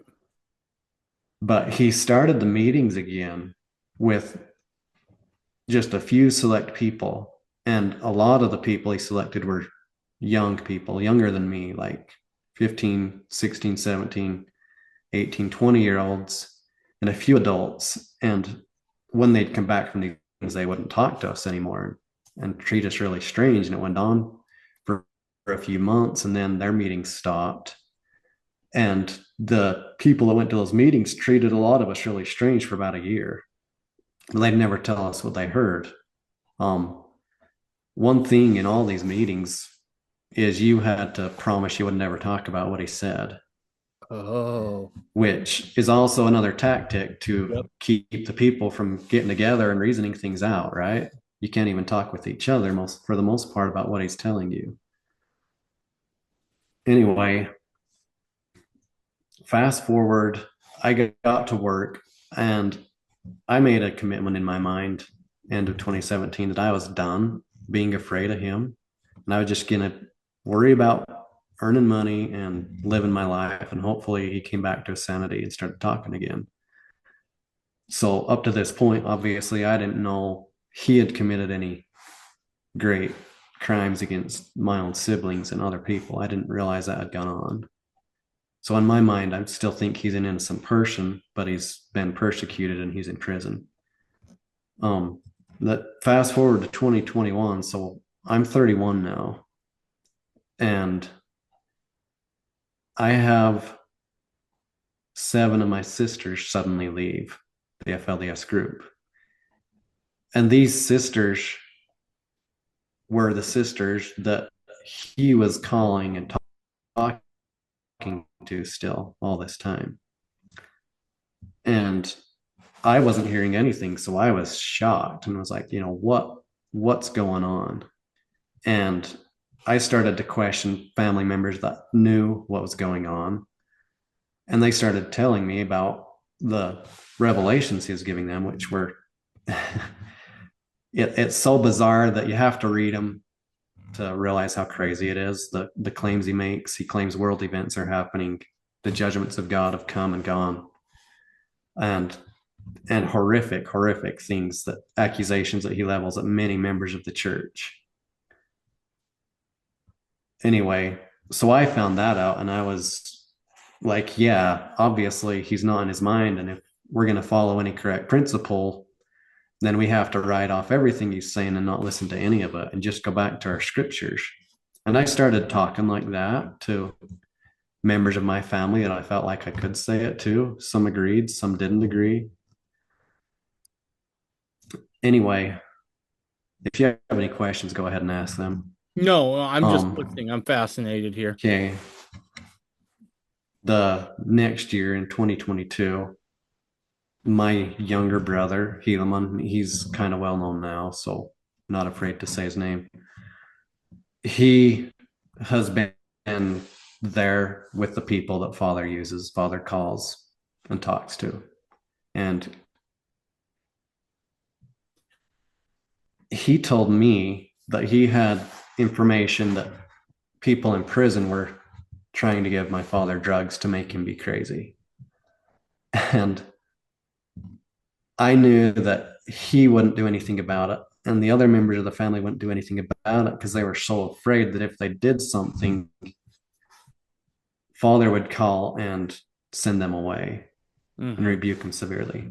Anyway, so I wrote a letter to the governor of Texas, to his office, saying, hey, I understand that people are saying this, somehow Father's being given drugs to make him go crazy. And he's calling his family and giving them crazy messages. And they're so afraid of him that they think somehow it's true, even though it doesn't make any sense. Anyway, I sent that off and I didn't think I'd get an answer back. But a few weeks later, then my father calls his family and says that I'm accusing him of being on drugs. And so he has him send me a message and he says, you know, it's the most terrible thing you ever could have done to accuse me of being on drugs. And this is apostasy. And then he turned it around and said, you're the person that's on drugs. You're the person guilty of sin. You've been with prostitutes. You've been out committing adultery, doing all sorts of terrible immoralities. And even went on to say I'd killed hundreds of people. And then in the end of the message, he said, if you'll confess to all this, then you'll get to have a family and be restored and have your membership in the church. Otherwise, I'm not going to talk to you again. Anyway, so I heard that and I was like, okay, that didn't work. And I sent him a letter and I said, Father, you know, I'm just going to let you know I forgive you for what you accuse me of.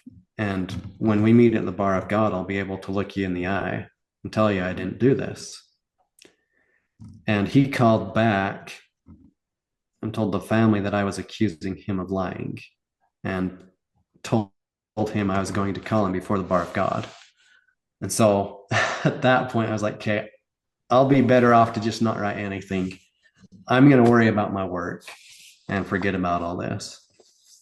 And by now I was living in Western Wyoming on the Idaho border, pretty much. Okay. Up there, Star Valley, about an hour south of Jackson. You know exactly where you're at. Yep. And yeah, so a couple days later, he sends another message to me and another brother and tells us that we're sent away and we should go far east and have no communication whatsoever with anyone in the FLDS group. And I told the message bearer that thanks, but I'm probably not going to do anything. I'm just going to stay where I am. And they sent the message again a couple days later. And I said, I'm only going back east if it's a holiday for a vacation, but I'm just not going anywhere. This is getting kind of silly. Good for you. Good for you. So about that point, you know, I just started minding my own business and working. And fast forward to 2023 in May, my father still claimed these sisters that had left were faithful. And also, some of his children that had left years ago, he suddenly claimed they were these righteous, faithful people. He claimed they were in the celestial kingdom, exalted to godhood. And so some of the family would visit them and talk to them. And I had a younger sister that went and visited some of my sisters that had left and got married. And she decided she wanted to stay with this sister because she was about to have a baby. And he had taught us that was like the worst thing you could do, go to apostates and be with them. So this younger sister, I was like, why are you staying with the apostates? Father told us that's something that'll help us lose our faith. And the next day, my older sister told me that she was terrified that this younger sister was going to hear things that would make her leave the church. And she sent this younger sister a text message, and she copied me on it. So I got the same text message. And in it, she said that there's things you're going to hear if you're not careful about Father that would make you leave work. And it would even make his wives leave. And I have a personal experience, so I know what I'm talking about. So I had called this older sister of mine and said, what on earth are you talking about? Is this the things that he's always telling us we can't hear that are in the sacred records? And she said, no. It's like, okay, then is it something that happened to you? And she finally admitted to me that he had molested her when she was a child. And that's the thing that blew me out of the water. I was so unprepared to hear that and so shocked. And it took me about 2 weeks to really get that into my head that this really happened. He really did this. And he did it to several of my sisters. And I started asking questions of her.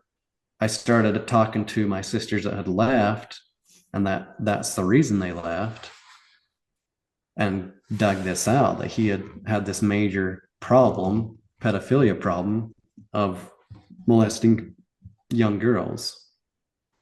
And I knew darn good and well that a prophet is not a pedophile.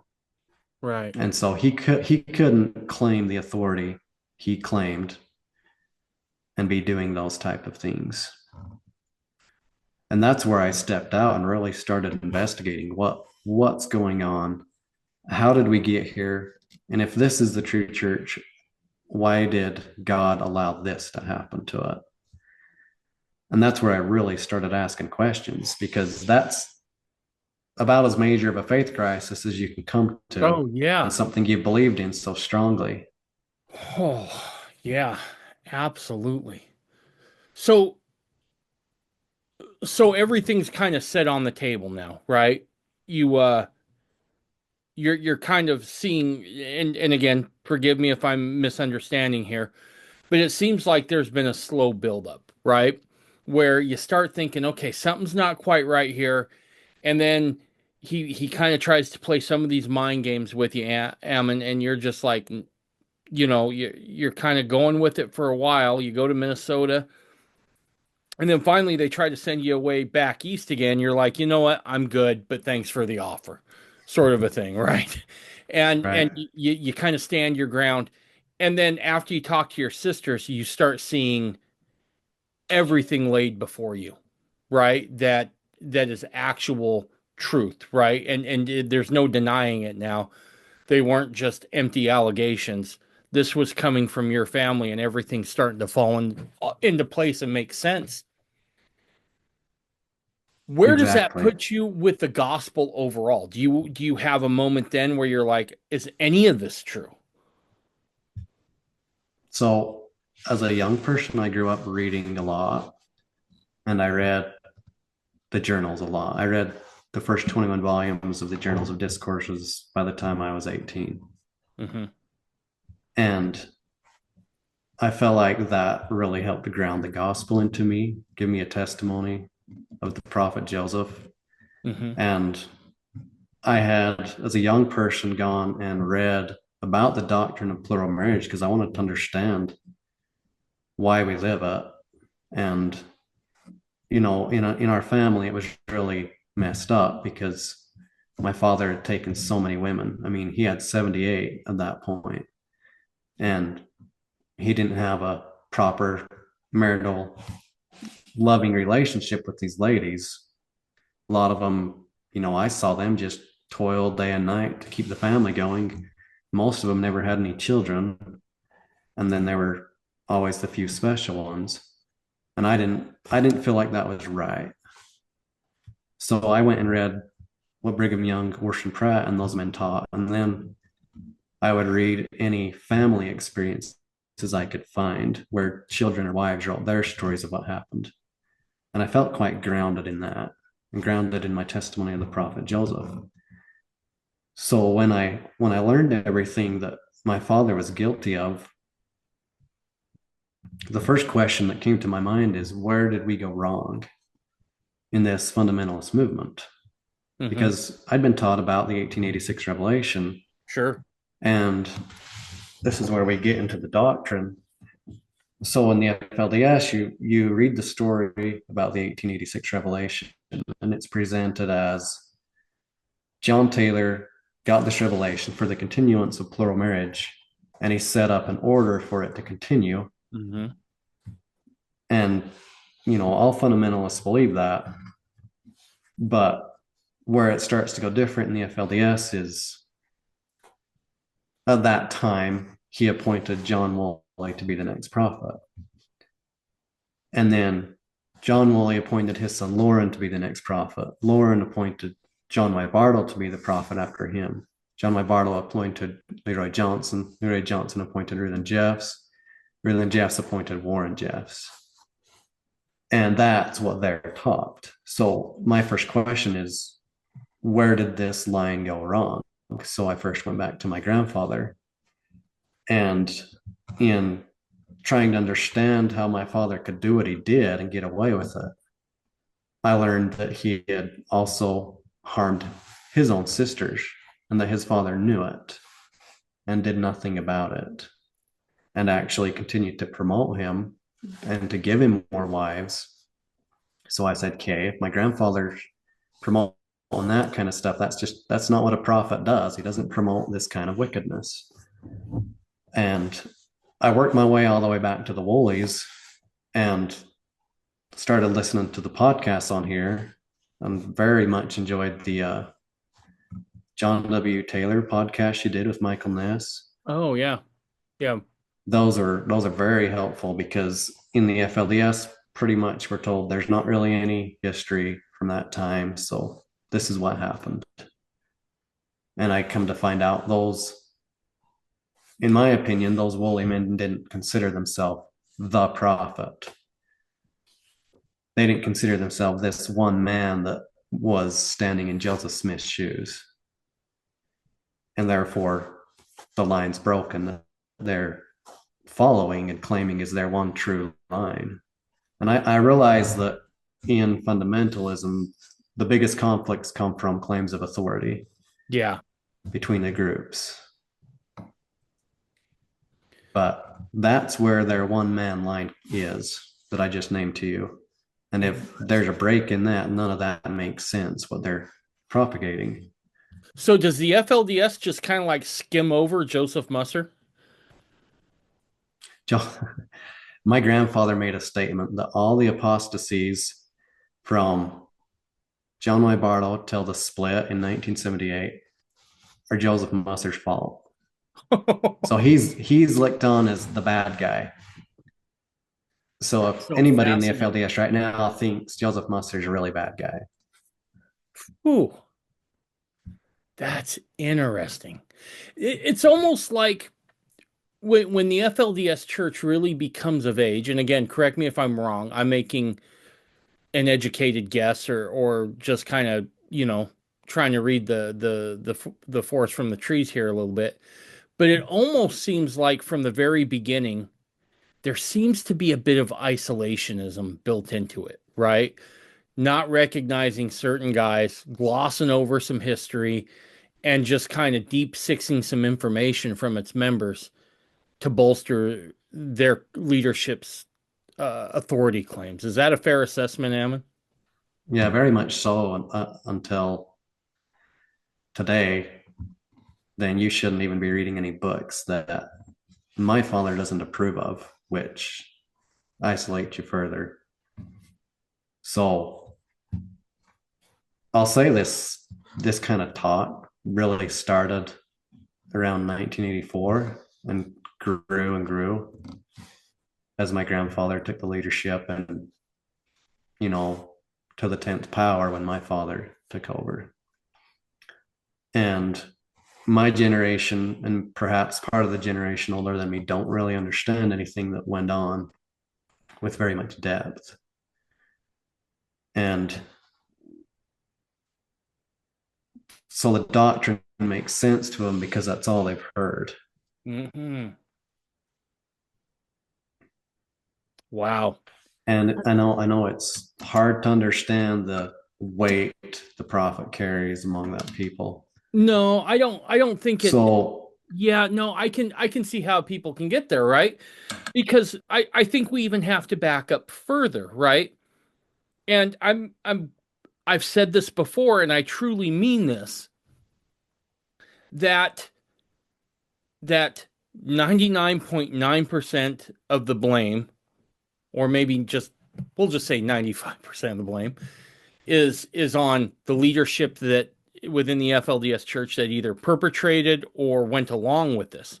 However, none of these things that happened down there in Texas and Short Creek and anywhere else where these atrocities were committed, those can't happen unless the 1940s and the 1950 raids happen, right? Because what that does is that forces a people into the shadows, right? And when you have a people correct. who have been beat up, have to worry about their kids being taken away, you force them into the shadows. That gives people with ill intent the opportunity to come along and say, "See, I told you they're out to get you." Right? You got to listen to me. I'm the one that's going to keep you safe. You just put all your faith in me, and I'll make sure these things never happen to you again. Right?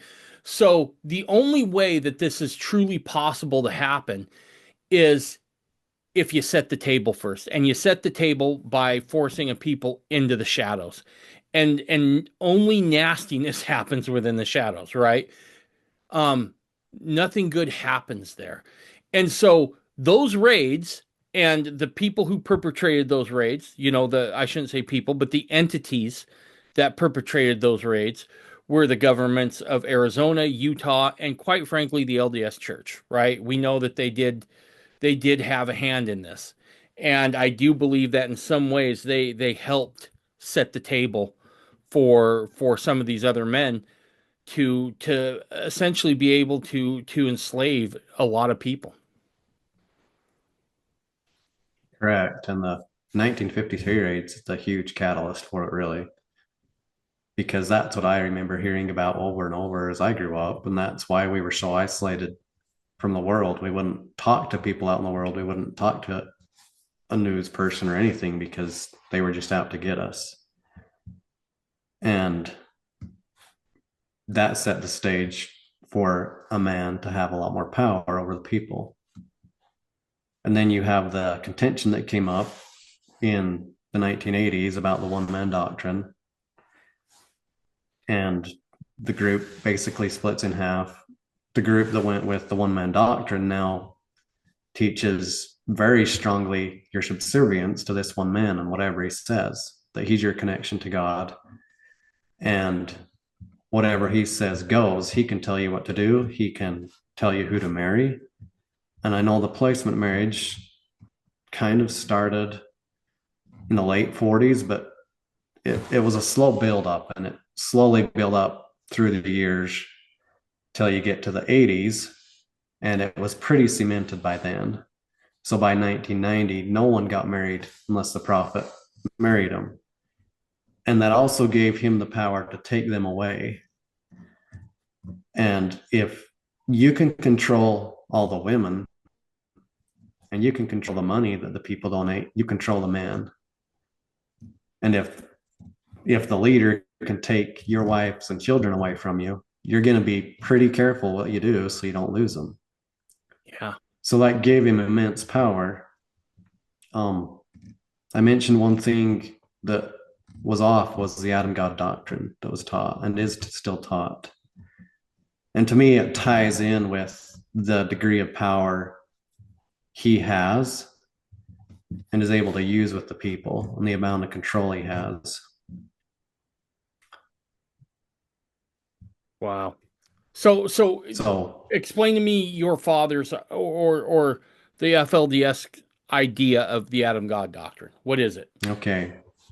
So let's say in around 1990, there was a sermon published that for many years I thought my grandfather had given. It was under his name. And I didn't realize till way later that a lot of it wasn't what my father put together. And it pretty much goes like this. Father Adam came as the father of our spirits. He came to this earth to start giving our spirits bodies. So Adam's the god of this earth. Mm-hmm.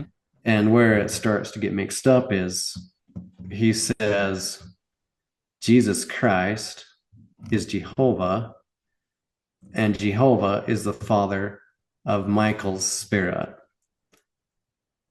So he equates Jesus Christ with Jehovah, says he's Michael's father of his spirit. And when Michael came down to start the spirits on this earth, he needed someone to come and make an atonement. And the only person that could come was his father, the father of his spirit, who was Jesus Christ. And so he's saying Jesus Christ is Michael's father.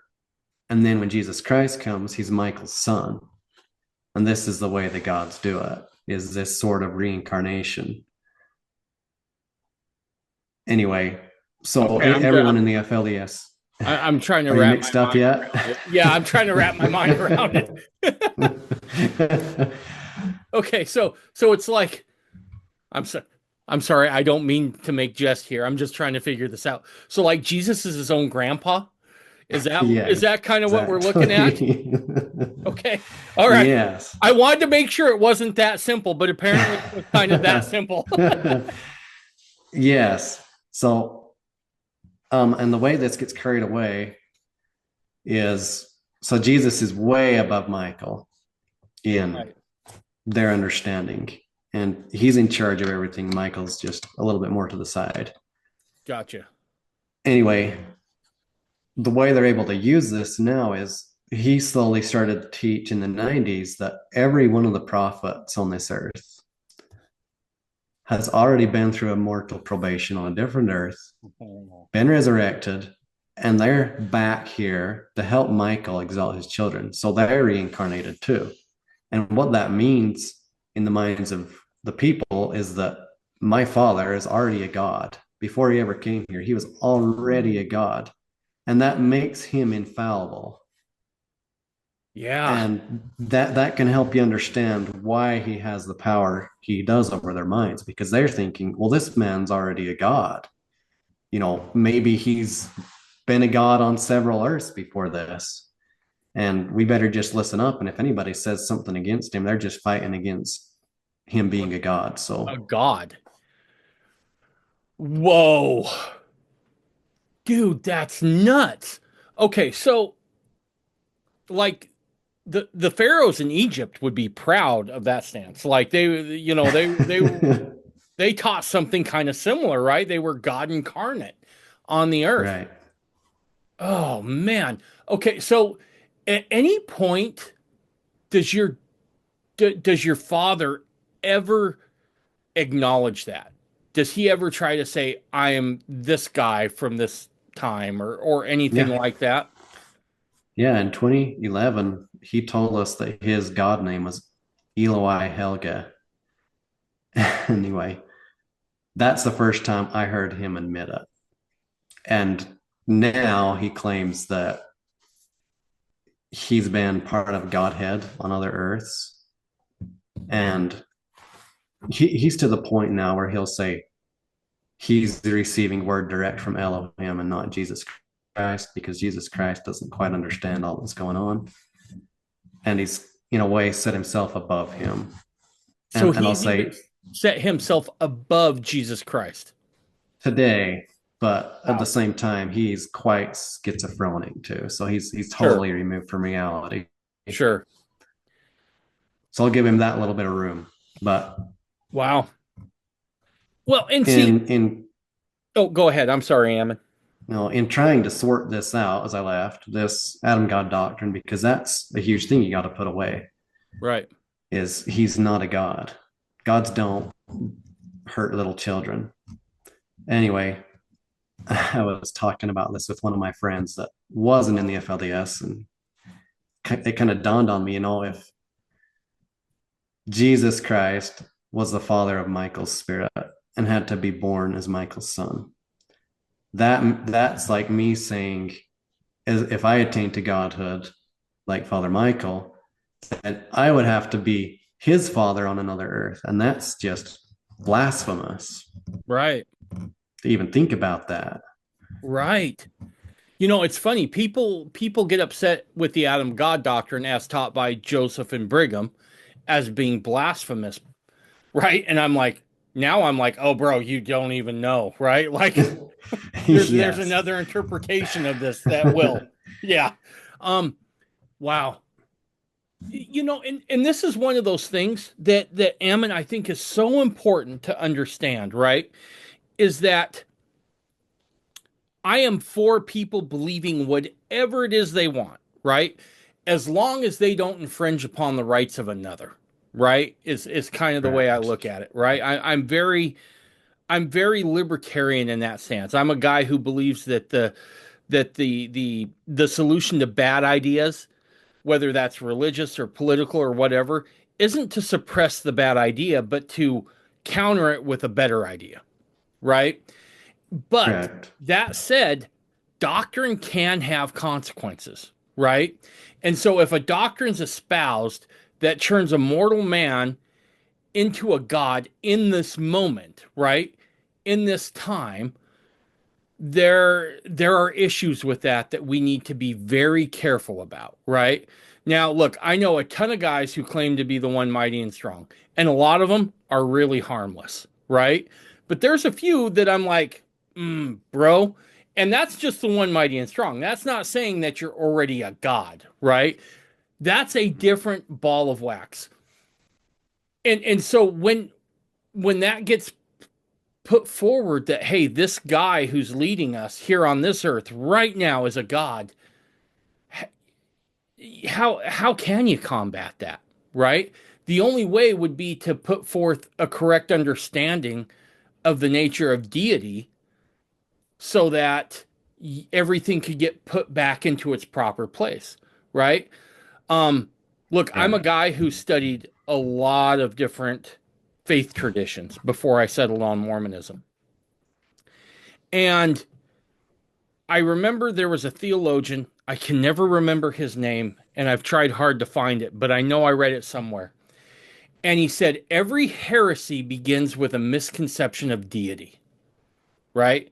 Now, obviously, he'd look at the Adam God doctrine and balk, right? Right. Even as taught by Joseph and Brigham. However, he was correct, right? If you can unseat God from his throne in your mind and replace that with anything else, you kind of have carte blanche now to do whatever it is you want within that religious framework to make it fit something of your own heart's desire rather than what God really is. And you also affect the relationship of God to his children. And I really cringe at that idea. Right. So that was a major, major thing for me to dig into. And I think anyone coming out of that group, I'd encourage them to set their minds straight about the Adam God doctrine, study into it what Brigham and Joseph themselves taught instead of the interpretations we were given years down the road. Yeah, and come to that understanding, because that's a big thing in your mind to overcome.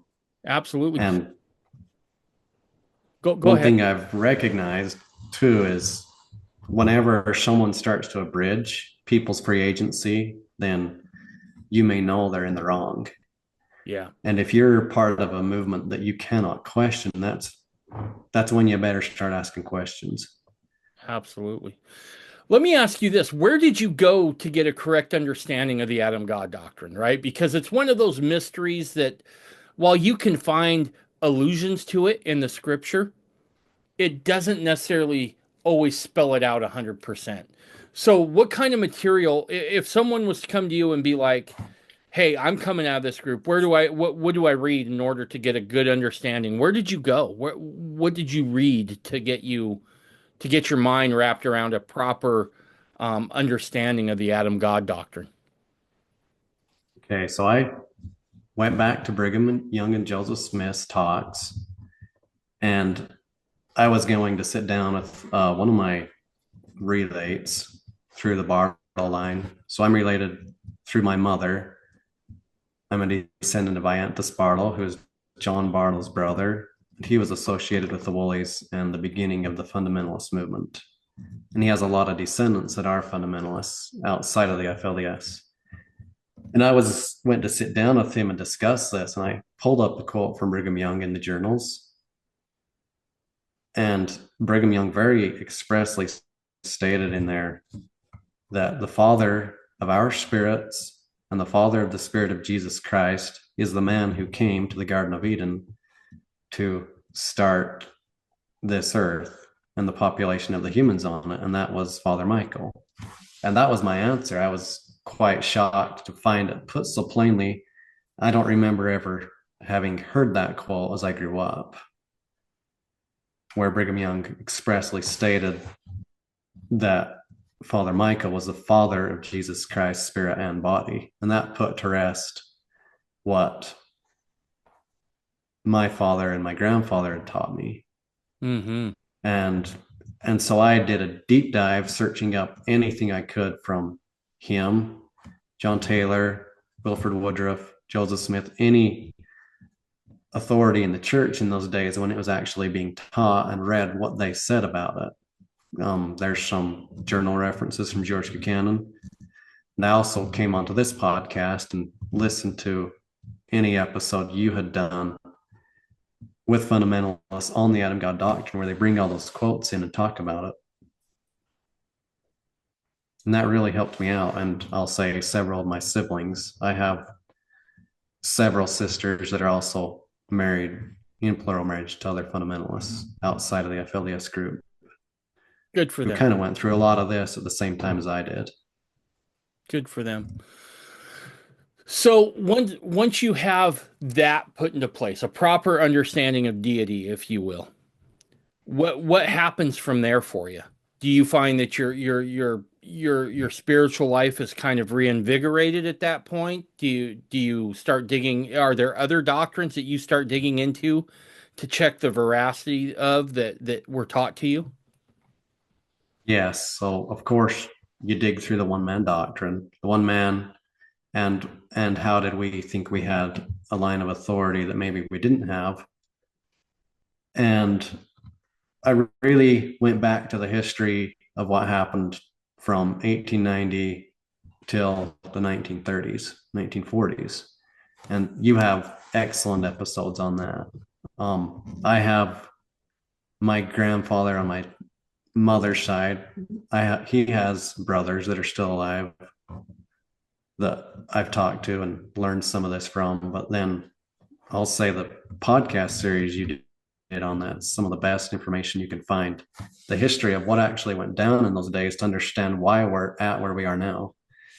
I did have the LDS Church try real hard to get me to join, but it's pretty hard to be a fundamentalist and know what you do and then go back to the church, right? Basically Oh, impossible for yes. me. Yeah, I could tell you horror stories, my man. That's just for mine. So, should say So, horror stories. They were always real nice, but man, there were times Just the having to sit through some things when you know otherwise was just frustrating was all. But Right. yeah, So I couldn't go to them, but I felt very good about a lot of these other fundamentalists out here. And I felt like I needed a real legitimate baptism because my father had been the one to baptize me. And then he did the member non-member thing to where baptism became pretty trite in the right. FLDS. And I felt like I needed something legitimate. So I got baptized again and the priesthood again. And I was very thankful and felt very, very uplifted when it happened. A different feeling than I had felt as a younger man when I first received those things. Holy cow. Dude, the fact you were able to hold on to your faith speaks volumes about you, right? That you, because I wouldn't blame anybody, right? Like if someone tells me, oh, yeah, that person came out of Colorado City during the bad days and they just tossed Mormonism to the side. And I'm a pretty faithful guy, right? I believe this stuff to my core. But even I would have been like, I get it, right? I mean, Mm-hmm. it's tragic, but I get it, right? I'm not sure that kind of damage, that gets done to a person. I get it. I get why someone doesn't want to go back to that, right? And that's tragic. The fact that you were Right. able to not just hold on to what you did have, but the fact that you were brave enough to be like, okay, let's just dig in and let's find out what's really going on here. It's commendable. It really is. Where do you think that came from? Do you think that that was just early teaching and just having that firm testimony that Jesus is the Christ, there is a loving God and Heavenly Father, and that Joseph Smith was a prophet? Do you think it was just those simple, basic truths that anchored you through that time? Yes, those are the main. And I remember in some of the hardest times when I was in the FLDS, coming to the point where I realized if nobody else cares about me, then I know one person that does, and it's Jesus Christ. And if I can feel that love from him, I can make it through whatever gets thrown at me. And then as I came to realize what had been going on, I felt grounded in the gospel, but I started searching the scriptures to understand what God said about different things and how we had gone off. Because, how do I put this? So I separated myself, stepped back, and looked at the whole thing almost third person. Hmm. And a huge thing you have to do, especially out of that group, is separate the gospel from Warren Jeffs. He did a pretty good job of trying to mimic Joseph Smith in the eyes of the group. And especially the younger generation has grown up listening to his voice teach the gospel. They listen to it every day. And that's almost all they've heard, way more than just digging in and reading on their own. And so their understanding of the gospel, a lot of it comes from what he's said in what we would call trainings that they've listened to, his talks. And it takes a real effort to separate the gospel from him once you've grown up like that. I mean, every day before they start their school, they listen to a devotional that he did on me, and there's thousands of phone calls from prison that are recorded that they can listen to. There's history of the priesthood that he recorded they listen to, and they can't really listen to anyone else's because no one else is approved, and they're required to listen to that. So it's kind of drilled into their heads, and it becomes very difficult to separate the gospel from him. So when you realize what he did and you don't separate the gospel from him, or don't feel like you can, it's really easy to throw everything out and just say this is all garbage. Right. And often they'll get to where they're like, him and Joseph Smith are, twins. They're the same thing. I came to realize quickly that he was a counterfeit of Joseph Smith. And you couldn't find two more opposite people in the world, because here you had Joseph Smith, a farmer's boy, come in with nothing and God the Father and his son give him a mission. They have him translate the Book of Mormon and start a church. And he grows a church into thousands of faithful members they're the salt of the earth. They're the best people, the cream of the crop of other churches. And he grows a church into hundreds of thousands of members with revelation and guidance and doctrine. And even to this day, the more we learn about the Bible and everything, the more we realize how inspired Joseph Smith was. Then you bring my father in. He came to a church that was about 10,000 people.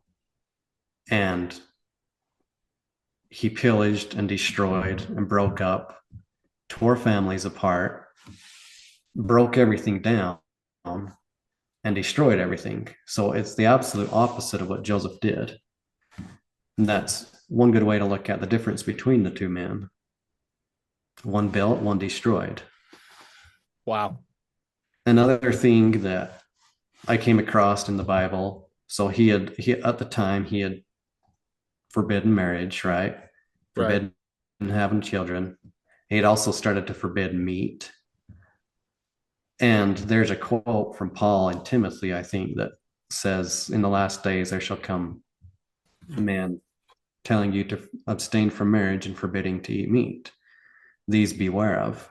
And I don't know the exact quote, but that hit so spot on when I read it. I was like, oh my goodness, we're living this very thing right now. Yeah. Yeah. Yeah. And that's music to a guy's ears like me who really loves to smoke brisket. I just feel like I'm right there. No, it's fascinating, right? Because Christ himself warned us about false Christs and false prophets, right? And in the story you've told here, in the account you've given, I don't want to say story, that's not the right word. In the account that you give, both of those boxes are checked, right? Mm-hmm. Um, maybe not so much directly with Christ, but your father puts himself in that Messiah place, right? Where he's like, "Oh, I'm suffering for Absolutely. your sins," and then he goes on to say, "I was already a God once, I'm a God now." I mean, he's checking all those boxes. Um, wow, wow. What'd you discover as far as placement marriage? Did you do any history or research on that? Yes, I read a book. I don't remember who the writer was that kind of wrote a history of it and showed how the same way it was set up made so the families could be torn apart. And I don't like placement marriage, I'll tell you that at Sure, all. sure, I feel like it is an abridgment of free agency. right. And I've seen many instances where it was pretty obvious that the marriage was not an inspired arrangement.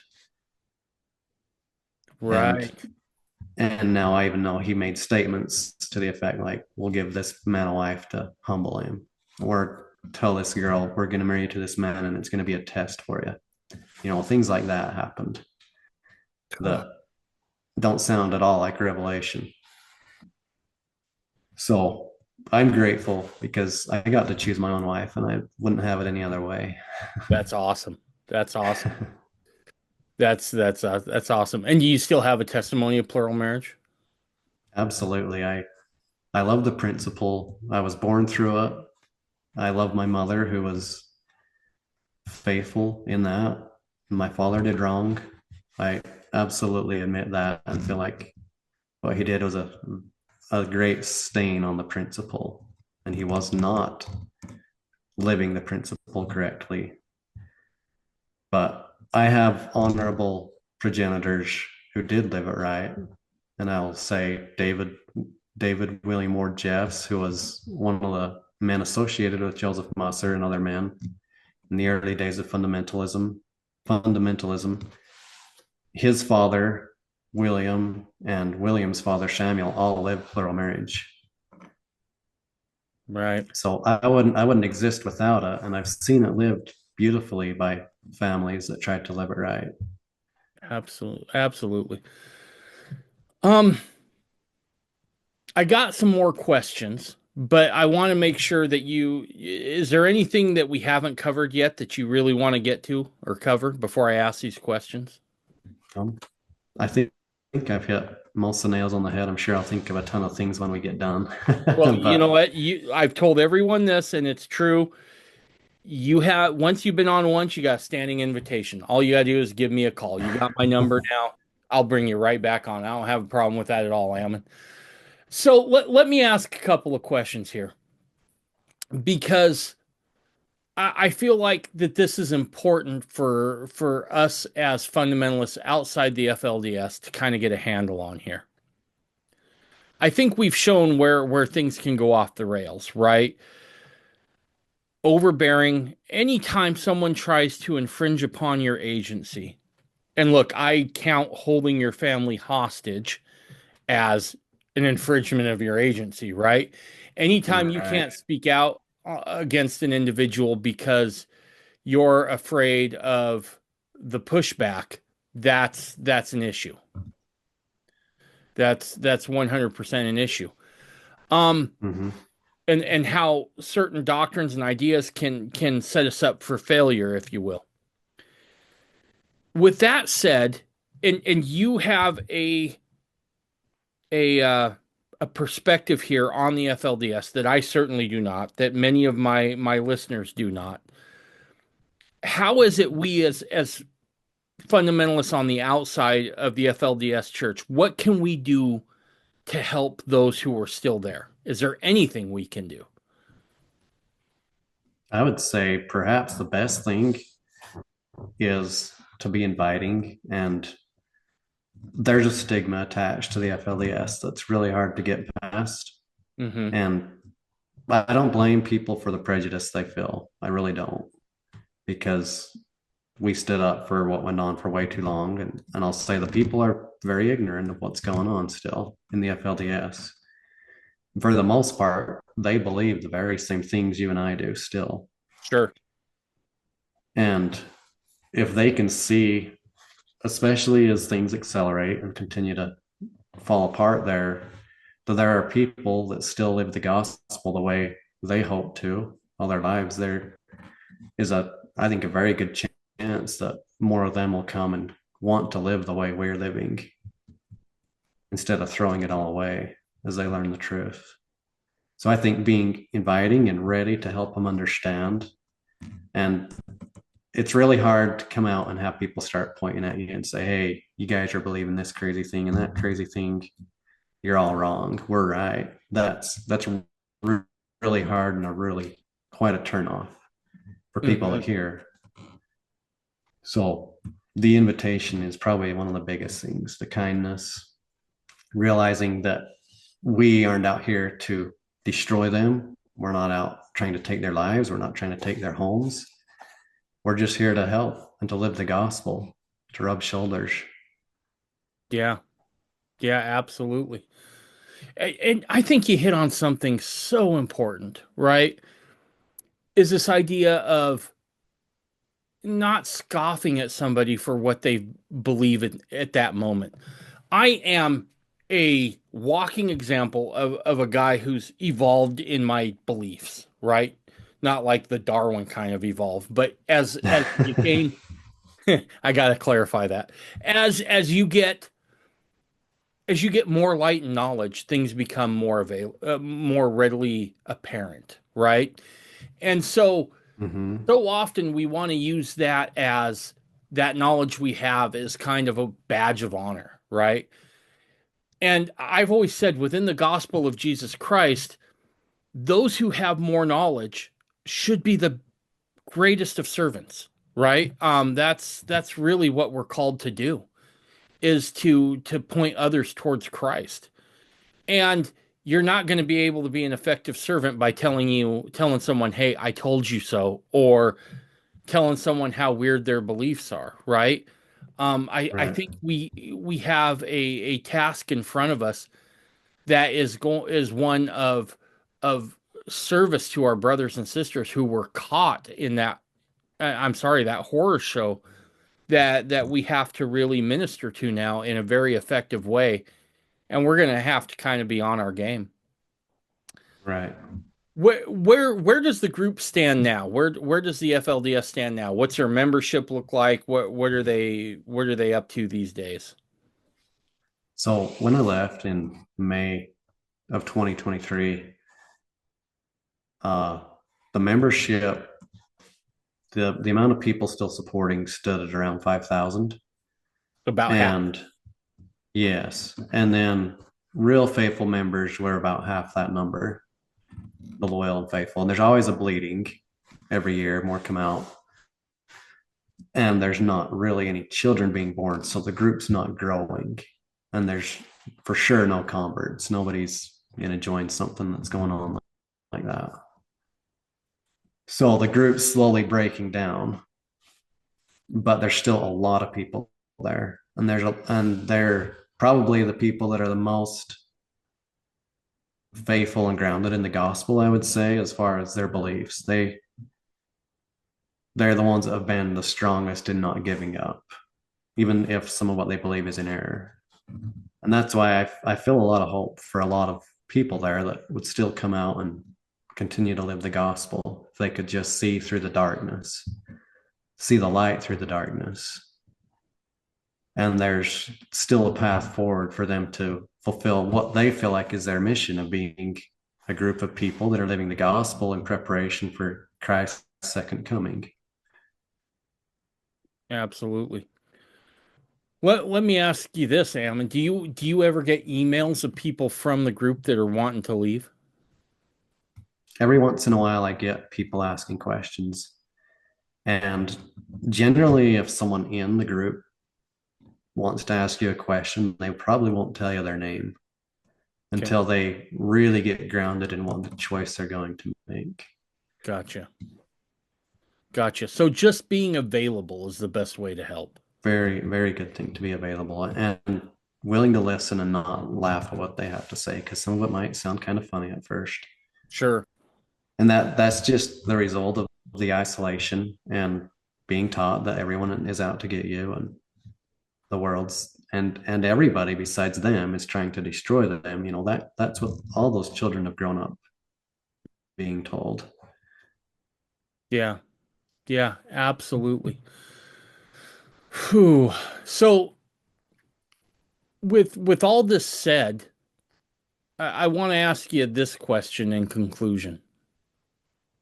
Well, before I do that, I do want to dive into the doctrine a little more. Is there anything else that you can think of that your father or grandfather or others in the FLDS taught that would seem foreign or that had issues attached with it? We talked about the nature of God. We talked about plural marriage, um, and that sort of placement marriage and that sort of thing.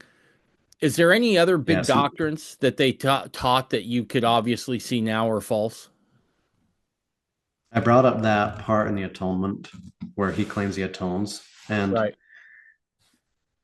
the basis of that comes from the split in the 1980s. And my grandfather started teaching that. So in 3rd Nephi 21, Jesus is talking to the Nephites and he mentions something about the marred servant. Mm-hmm.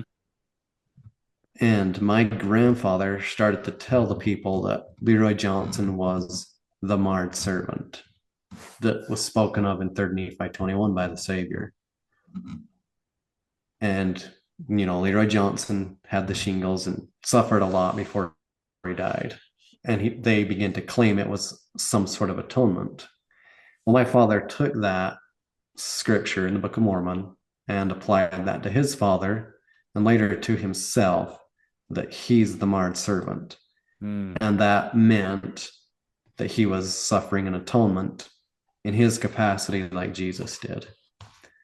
So that's another thing that an FLDS person would quote to you. Will say, if you're starting to question things, they'll say, well, what about the marred servant in 3rd Nephi 21? Who else could that be? And I mean, it's just fine if someone says, I don't know. And there's a lot of people that feel like that marred servant is a reference to Christ. Mm-hmm. So that's another thing I felt like was way off. and gave them their groundwork to claim that these men were actually atoning. Right. Okay. So if you could go back in time and you could talk to your 14-year-old self who just showed up to Texas, what would you tell him? Boy, that's a hard one. I know.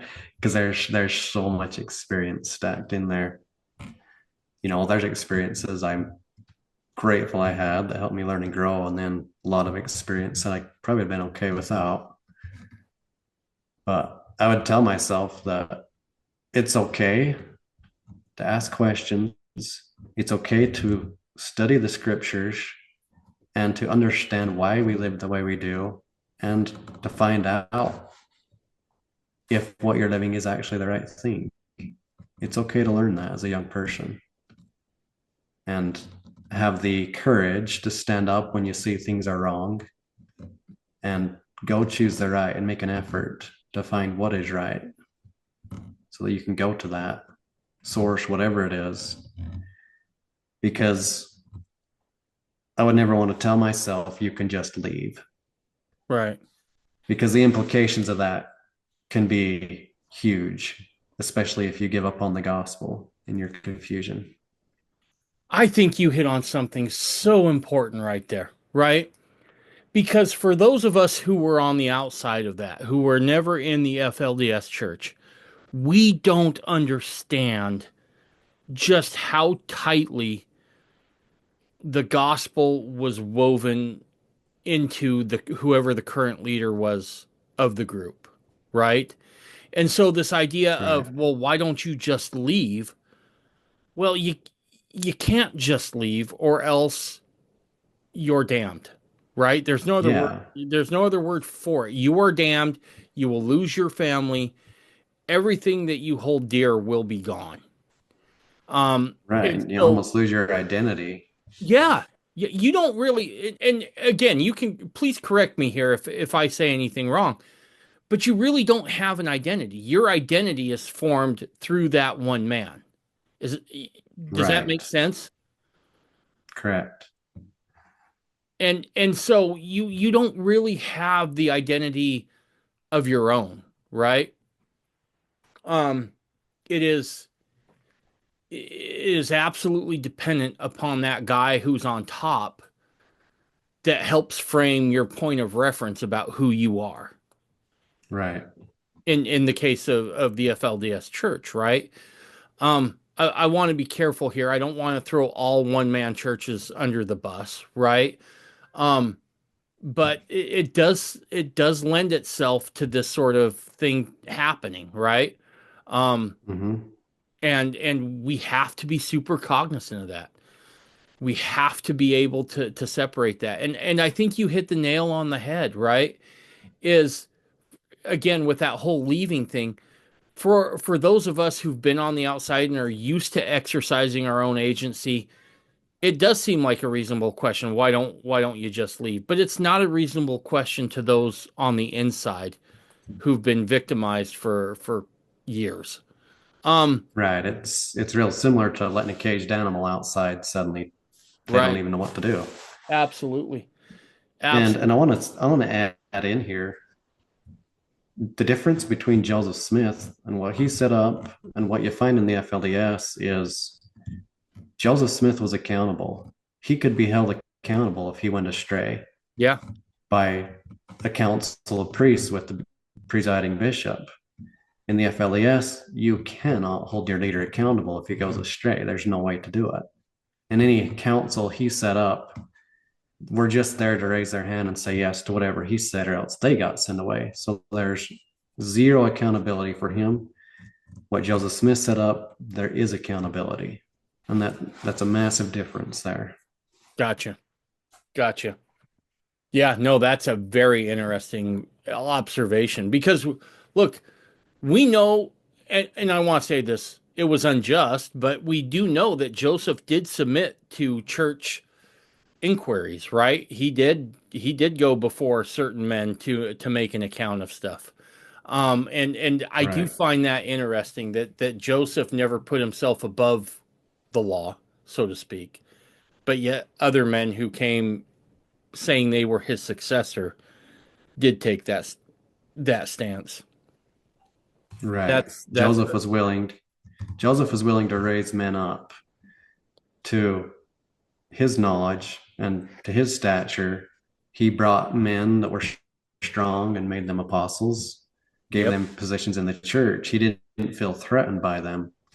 And you see the opposite when a man takes power legitimately. He feels threatened constantly. Therefore, he constantly gets rid of any man he considers a threat. Yeah. Whew. That's a deep observation. That's good, Ammon.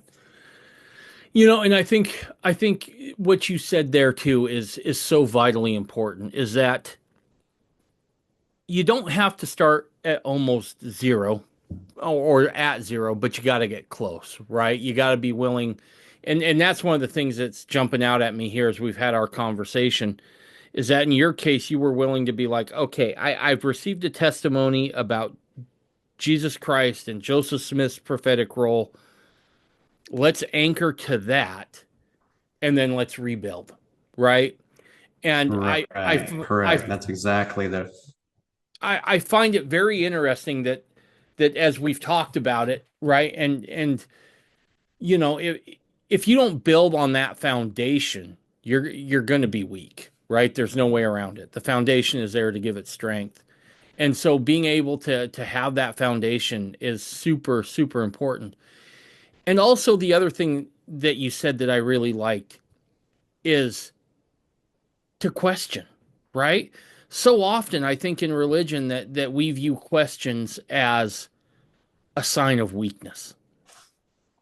And what I've come to understand a lot of times is that questions are often a barometer of where you're at in your faith, right?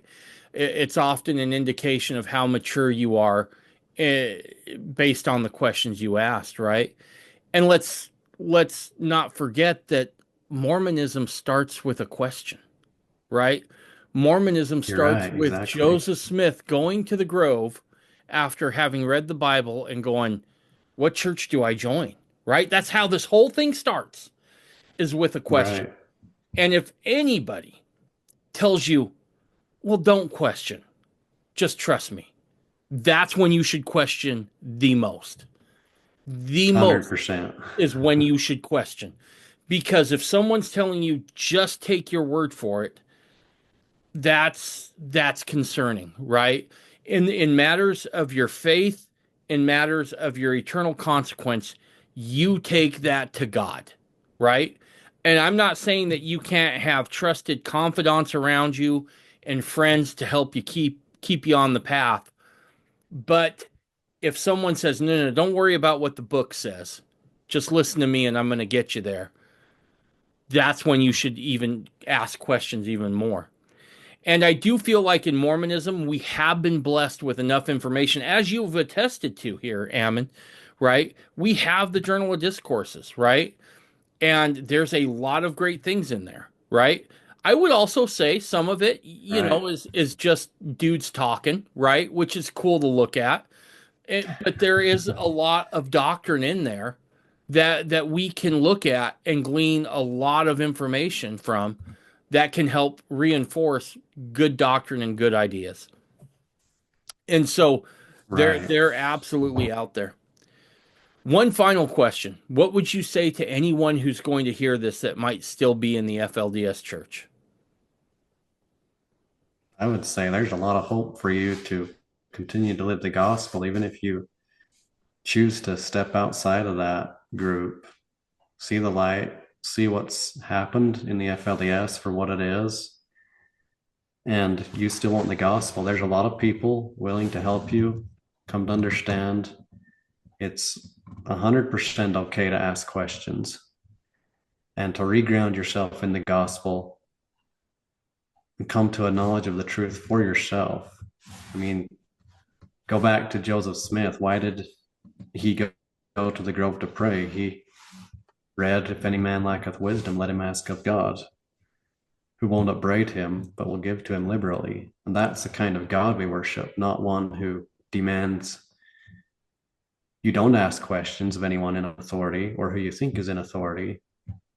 And then he won't consider you a wicked person for what you may think are small infractions.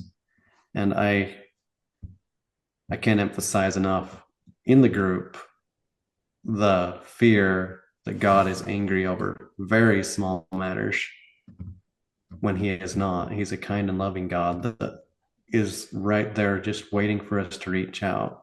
A lot of people wonder why he hasn't answered the prayers for their prophet to be delivered. And I would say he answered those prayers the day he allowed him to be arrested.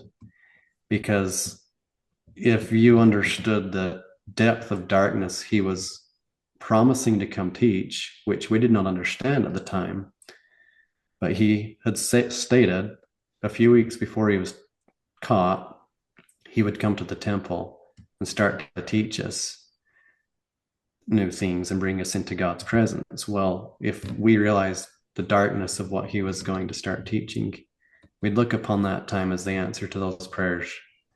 And God did deliver us, and he's just waiting for us to come back to him and Wow. let him tell us where to go. Wow. I'm going to say this and then I'll let you have the last word here, Ammon. But for anybody out there who's caught in anything like this, whether it be in the FLDS Church or another church that is doing this, reach out. There are people here that want to help, who are uniquely positioned to help. You reach out to me. I'll put you in contact with someone close to you that can help. You want to talk to Ammon? I'm sure he's willing to talk to you. Whoever, just reach out so we can help. There, you don't have to abandon all your beliefs. Like Ammon was saying, probably 95% of the stuff that we believe is similar, right? And while that 5% seems small, it's exaggerated because the consequences and the stakes are so high. But my point is, you don't have to give up Mormonism. You shouldn't give up Mormonism. Look, Mormonism, when practiced correctly and taught correctly, is the most freeing of theologies that I have come across, bar none. It is the ability to approach God and know God will answer you. Reach out and we will make it happen however it needs to. We can get you out of it. We can help you. And all you got to do is reach out. I'm here. There's others that I know that are willing to assist in helping you come out of that darkness, because you don't have to stand there. You don't have to sit in it. And that would be the last thing I'd want to end with, is there's hope outside of this. And all things can be made right. All things through the atonement of Christ can be made correct. Even your most dire sufferings can be relieved by him. And I just want to leave that with everyone in the name of Jesus Christ. Amen. Ammon, it's yours to finish up tonight, bud. Amen. Thank you. I think you nailed it on the head. And I'd add one thing. When someone comes out, they generally have a lot to unload. And it takes a patient listening person to hear them out. But I think you nailed it, Dave. And I just thank for letting me be on here with you. Really enjoy this podcast. Oh, well, Couldn't recommend it more to anyone that wants to understand our history and our roots. A lot of good source material here. well, I sure appreciate you for being so brave to come on. I think you're a good man, Ammon. I know you're a good man. I felt it here. And we should do one of these again when you have a topic in mind. Just give me a Yeah, we call. should. We should get back on. You should come out and check out Missouri. We'll throw some I know, I steaks. need to. Yeah, we'll throw some steaks on the grill. We'll hang out. We'll have a good time. You should come out and hang out for a little while. So I think we could have a good Okay. time. Hey, well, if I come that way, I'll let you know. I'll hit you up. Yeah, you got my number, man. Anytime you need, give me a call. Okay. Hey, Awesome. thanks a ton. Ammon, you're awesome. I think you got a lot of good work left ahead of you, brother. I'm excited to see where you go. I really am. Thank you again so much for coming on. This it's one of those things that's tough to look at. It's got to be even tougher to talk about from your side. So I appreciate your grace and your strength and your courage. So because there was a lot of it on display tonight. Yeah, well, thank you, Dave. All right, man. Good stuff. Let's do it again soon. Okay. All All right. right. Bye, everybody. We'll see ya.